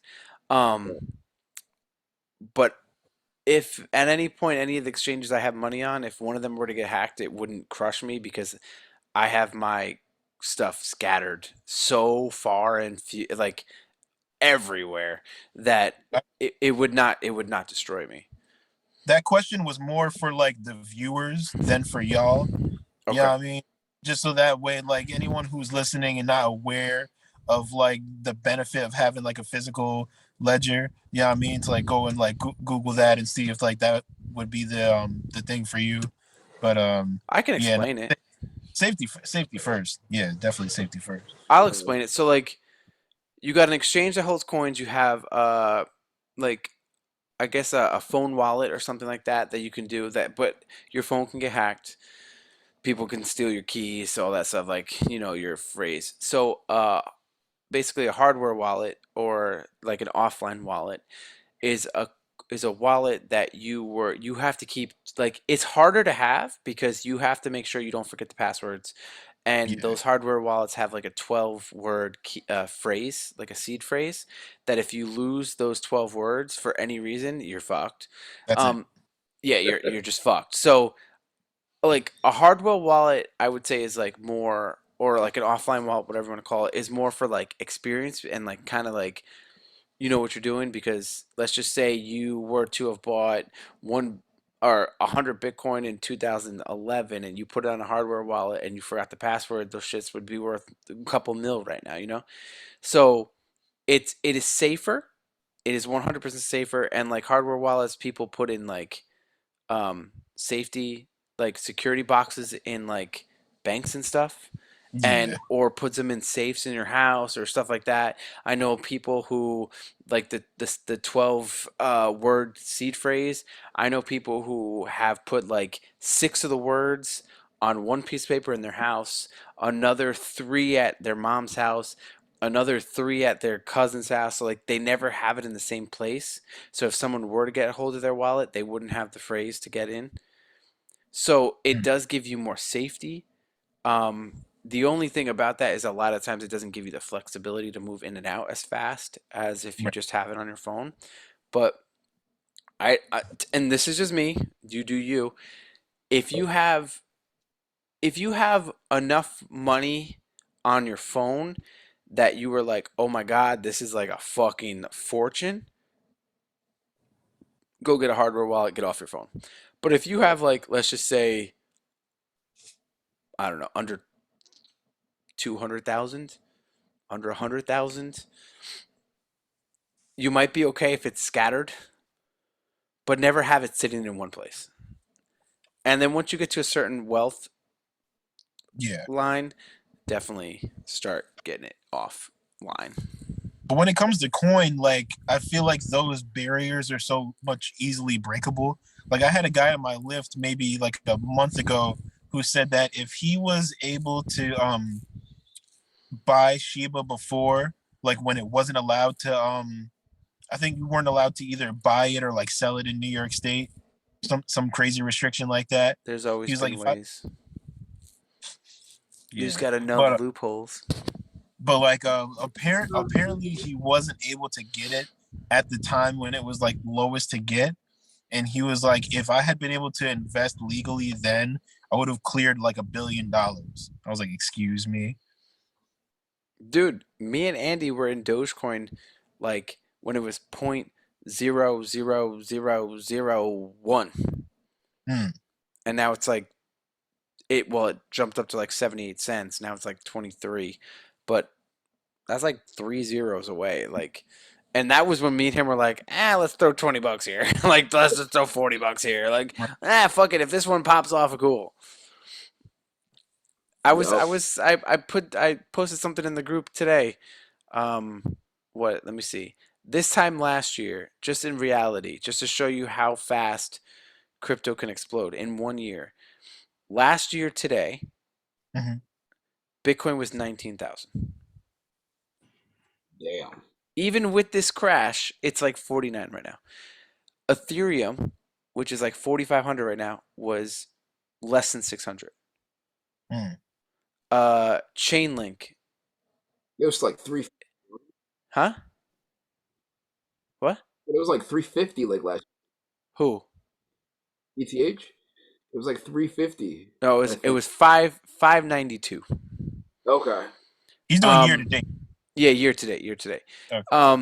Chainlink was 13 bucks. It's like 25 now. It was up to 50. It crashed. Like I'm talking about like pre all these crashes. Cardano was 15 cents. Cardano's high was 3 bucks. Polkadot was $5.14. That shit hit 60 bucks in 1 year. Crazy. Staggering. That it's like, but again, I look at it like I'm going overall crypto market now. Hmm. Overall crypto market as of right now, it is, let's see what the total market cap is. The total market cap of all cryptos is 2.39 trillion. The whole crypto market. Okay? Is Apple like 3 trillion or something like that? My point exactly is that one company in the stock market is 3 trillion. Okay? Crypto has been around a lot less than Apple. So let's just say in 10 years, crypto goes from, let's just say, round it up to 2.4 trillion to 24 trillion in 10 years, which with the meta, with NFTs, with Bitcoin scarcity, with more countries and businesses adapting Bitcoin, with more countries and all these adapting all these other coins, are you telling me you don't think in 10 years that for the whole world, I'm talking the entire world, you don't think from 2.4 to 24 trillion is reasonable? No, Dude, of course. especially when other countries start accepting it, because it's like, all right, what have people been coming here to do for the longest? Work and send money home. So now That's imagine you don't have to go through like Western Union and all these other loopholes and bullshit to send money back home. mm-hmm. And it This is what doesn't they're take doing days now, either, it takes seconds. which is what they're And doing. And it's the same value. They're not devaluing it because the other country's money it might be like less than ours. They're putting it at the same exact price across the board. Right. and the fees are a fucking hell of a lot cheaper. Even And that's with even with Ethereum's like ludicrous gas fees. But think about Dude, that. In 10 years, if it goes from 2.4 to 24 trillion dollars in 10 years, what would all these prices be right now? Bitcoin, dude, would be like 500,000 a coin. Easy. probably. Ethereum, 15,000, 20,000 a coin. Cardano, $50, $60 a coin. It's a it's $2 right now. Like a dollar but then 35 right imagine the staking. Like people are probably gonna replace their 401ks and IRAs with just holding and staking coin. Dan, I am currently staking a coin called Time, Time. I could show you Mhm. off pod. It is currently earning like 80,000%. Jesus Christ. What? 80,000%. Excuse me, sir? Dude, I got cryptos earning from 1.3% to fucking 80,000%. And the crazy thing, there's coins that are offering like 1.5 million%. I don't like when you get like that high, Astro. I'm Oh, kind of there's like, like yeah, even my 80,000%, I'm still like, but I didn't put too much into it that if it crashes, like I'm not dead. Um, but why would, dude? Why? Okay, we're going in again. We're going rabbit hole. Who cares? let's go. Why Let's would go.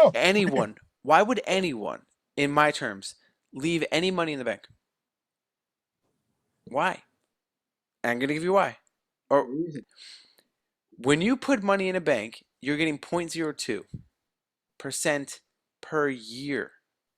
And the bank is taking your money and is making way more and giving you way less. Back in the day, grandparents, great grandparents, whatever, they were getting 10, 15, 20% at a bank. Like that was just a thing because the bank wasn't fucking greedy as fuck and was actually paying, hey, we're lending your money. We're going to give you some for letting us have the money in our bank to lend out. You go to like Celsius, an app called Celsius, they're paying 10% on USDC coin, which is a dollar coin, which stays a dollar just like the US dollar. So if Mm, you got 10 grand in the bank making 0.02, when you could go put the same 10,000, mhm. transfer it over for the same 10,000 and have it in something earning at 10%, why? Why would you be in a bank? There's no reason to, but people do it because they feel more secure because that's what was taught to them down the years. Because that That's was what the they're norm. used to. Right. That's Yeah, that's the norm. But that's their but truth. again, we're coming out of the norm. We're going into different You have ways of to. working and spending money. Dan, let Ooh. me tell you this. The only thing that I have in my bank account, and because I Hmm. haven't figured out how to change it yet, is my mortgage. Everything else, Dan, I'm being dead ass serious. I pay with crypto. I believe that. Everything. I believe that. Yeah, I have to figure out how to do that. Oh, I could teach you, bro. It's not that hard. Different Yeah. ways. Like it's way simpler than you think. It is incredibly easy. And on top of earning, let's just say my USDC coin, on top of earning 10% for holding it, I'm also earning up to 4% back on cryptos. Hmm. So I'm earning Oh, you guys 10% can for still letting the see me. money, Nice. huh? I'm earning No, I 10% had for to letting it plug my sit. car into CarPlay. Oh, wow. Yeah. Yeah, so I'm earning 10% on my USDC while spending my USDC earning 1 to 4% crypto back. So I'm earning to earn to earn. Hmm. Oh no, Which I'm is earning to spend to earn.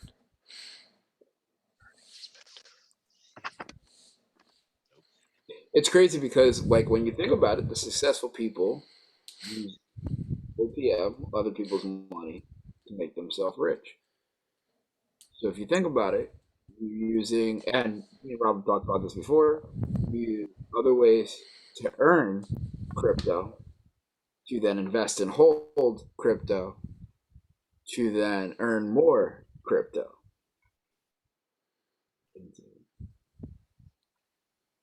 Yeah. It's a wild concept, dude. It's just a wild. It's yeah. It can go in so many different places. It's a rabbit hole that once you're down, it's really hard to pull yourself out. Yeah, pretty much. And real quick, like, They were saying like, imagine. Oh, go ahead. Go ahead. oh no, I was just gonna say there are NFTs that literally pay you for holding them, kind of like cryptos do. Like Yep. I'm in an NFT called Sympathy for the Devils, and if you hold the NFT, they give you 10 of their tokens every day. They just started doing this, so the token is like not worth that much. But as the project gets bigger and better, that coin is going to be worth more. So let's just say in 5 years, if this project is still popping and these coins are worth $25 a coin, and I've been getting 10 a day just for holding it.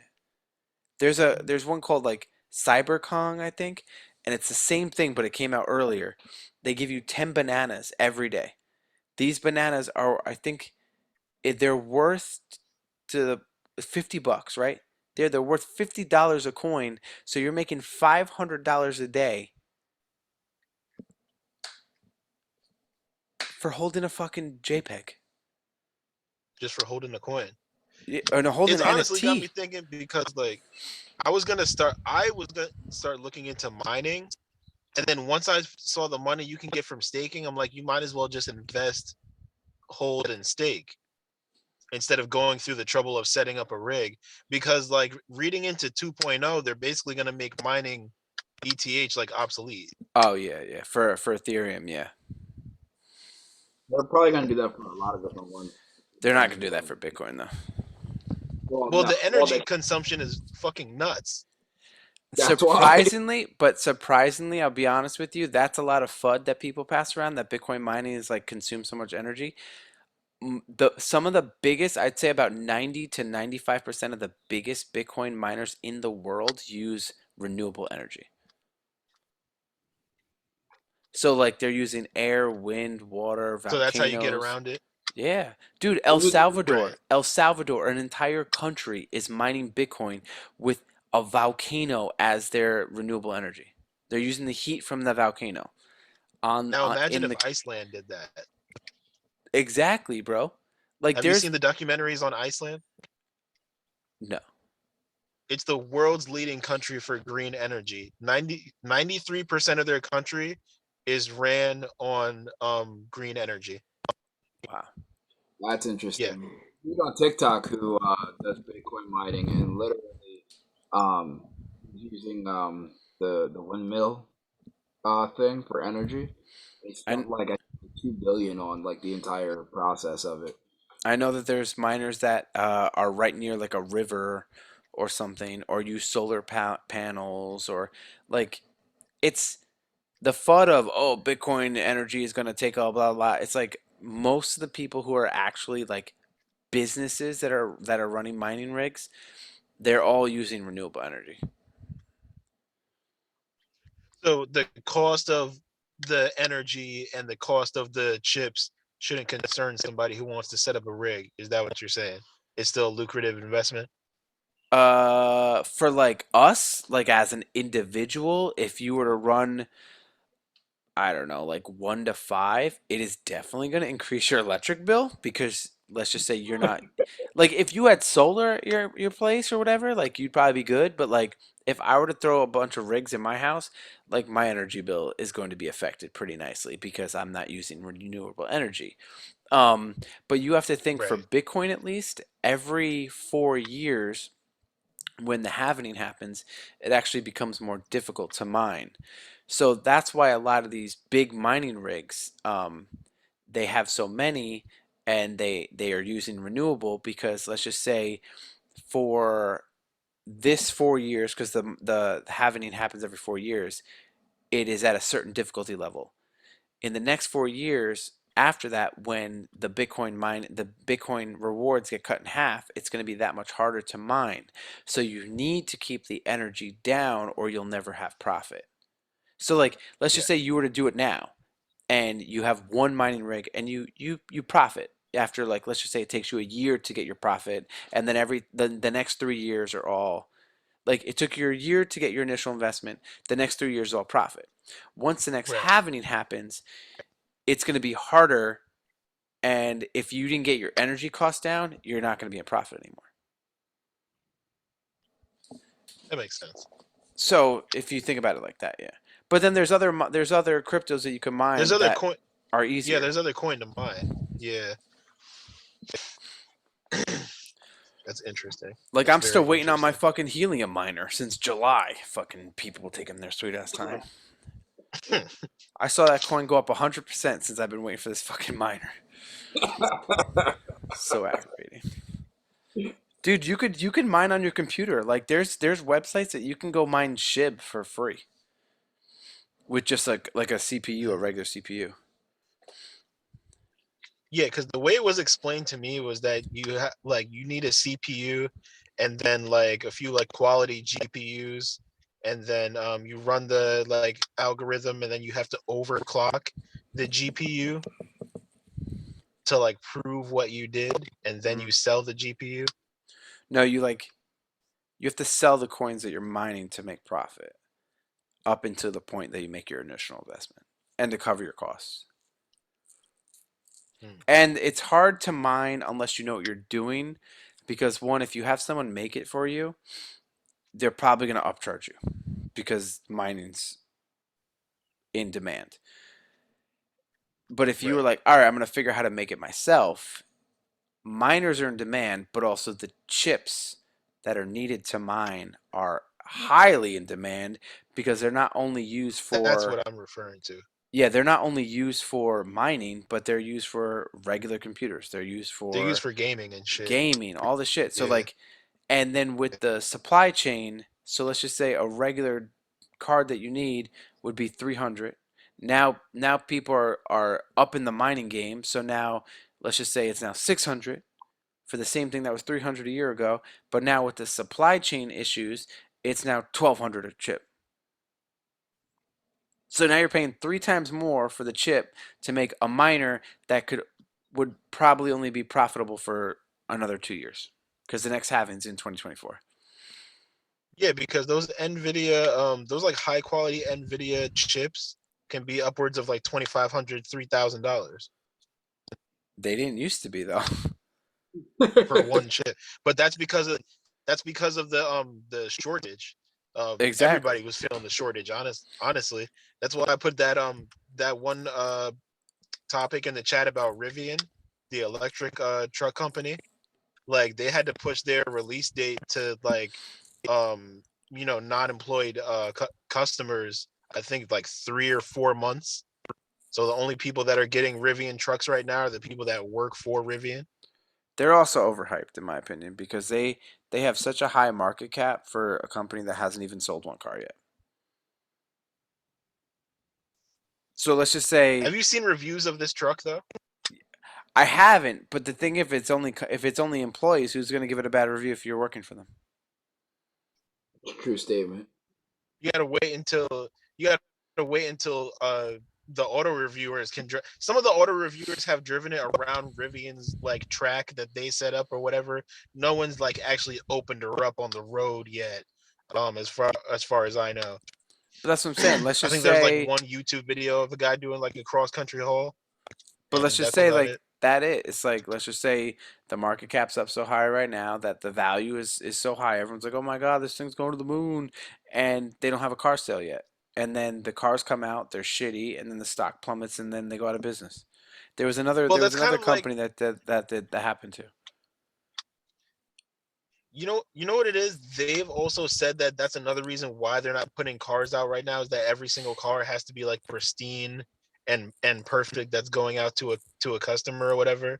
I can understand like the issue of like mistrust in a company that hasn't produced a car for a customer yet, but like I don't know, where would the world be if Tesla had all that type of distrust in the beginning, which they did. A lot of people were shitting on Tesla when it first came out, and some of those early Teslas had what was it? I think like body frame issues, like where some of like the body wasn't all together. So I think they want to learn from like those mistakes because they've got people from Tesla and Ford over there. Uh, I don't know. I'm on the side of the fence that's excited for the car.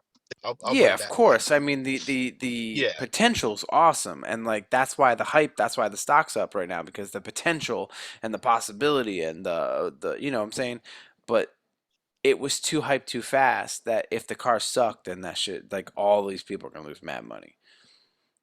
Be pissed. Yeah. I mean, but that's how stocks are. I mean, if it's an stress. IPO, any IPO, Yeah. and nowadays any IPO moons because people are just like, let's hope we can get in early. But you know what I'm saying?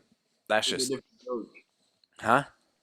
Look what they did for Doge. They did the same thing for Doge, if you think about it. I mean, it's not in the same like concept of it, but they hyped up everything. You know, just, Yeah, it popped off, and all the people that were in super early, they sold off on the top, and everyone's been just holding back since.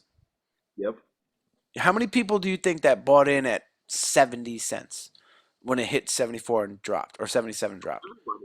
When it hit 70 cents, that's when it was at its more popular, and everybody got into crypto because of those. And then guess what? Those people that bought in super early that made fucking nine figures were like, yeah, we're out. Yeah. Why would they stay? But then that crashes the price, and it hasn't even come close to that price since. Yep. Yeah, they inflated the fuck out of Doge. That was crazy. I feel like they're doing the same thing with Sheep, but you know, any of You those never. meme coins that They don't really have value. they say that once you like hear about something in its widespread popularity, it's over. Yeah, oh yeah, yeah. Yep. You have to sell. It's what's buy the news, sell the. No, it's buy the rumor, sell the news. Pretty sure that's what the saying is. So if you hear something about to By the pop hype, off, sell the news. Yeah. yeah, you buy the rumor. So it's like they're like, oh, this new thing is gonna come out. Oh my god, yeah, this new thing. You buy the rumor, and then as soon as they're like, oh, it's not fair, it's not real, boom, you sell.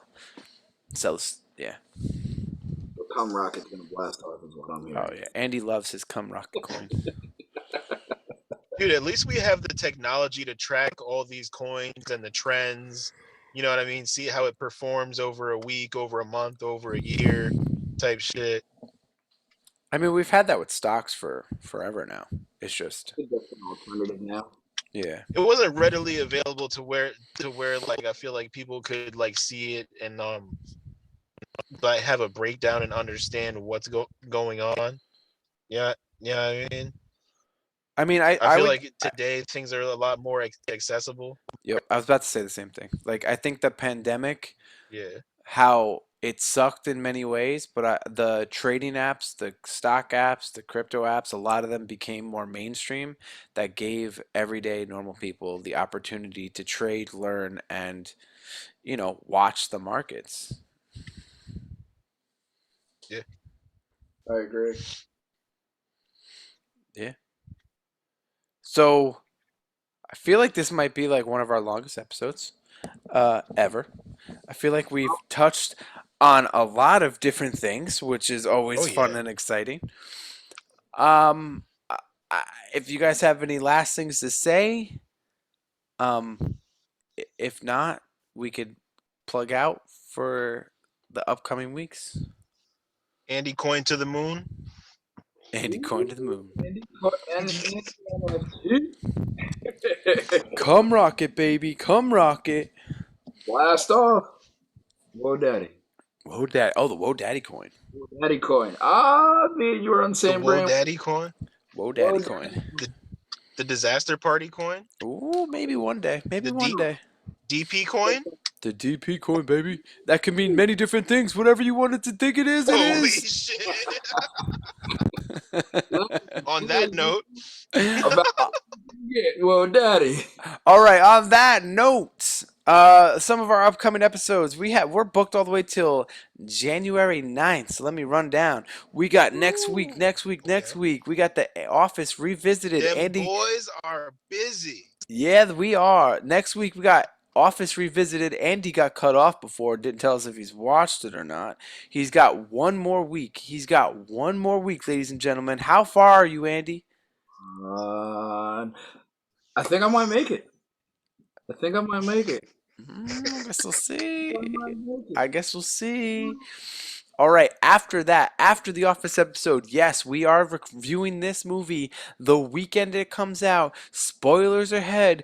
Get ready. Will there be three Spider-Man? We don't know, but we are going to review Spider-Man No Way Home. I got my tickets already. I already mentioned that. Let's go, go, go.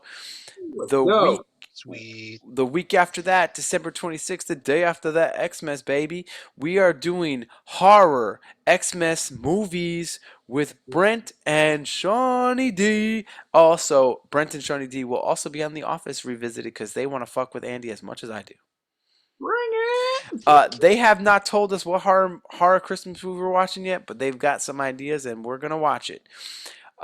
January 2nd, we're going to do, a 2021 highlights of our episodes through the year of 2021. Am I hearing a year of review number 2? Oh, Ooh. Year review number 2. And Hey then yo. January 9th, our last scheduled podcast, we are reviewing Matrix 4, baby. Red or blue pill? What you gonna take? I'm gonna go into Wonderland and see how far the rabbit hole really goes. That's There's no I'm more. right there with you, bro. Let's Morpheus. go. You So, gonna shave your head for the movie, Andy? Hell no. hell no.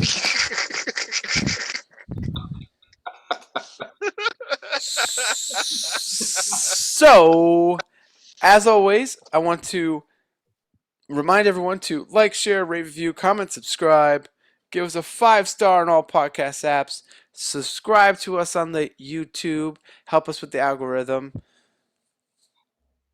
And do all that. Keep on touch with us on all our social medias: TikTok, Instagram, Facebook, Twitter, and all of that. Dan, we missed you. We're happy to have you. Hope you had fun. Brother, thank you for having me on here, man. It was a great conversation. It was a long conversation, but I think it was a great conversation. This is awesome. We got in the deep of Definitely. things. Honestly, didn't think we were gonna go this long. I'm like, oh my god, hope I got enough content for the show. I know they come with quality. So So we, we yeah, this was went we dope. went all the ways, man. We went up, we went down, we went up even more, and then we went down. There was a lot of death talk. There was a lot of fun talk. There was a lot of in the future talk. There was a lot of money talk. There was a lot of goofy pop culture, nerdy comic book talk. But at the end of the day, it was fun. I loved it. As for Disaster Party Podcast, Yeah, great I'm episode. Rob Cedeno. I'm the one true world daddy, Andy Bivvians, the American icon. And we are out. Bye. Bye. Peace, peace, peace, peace, peace.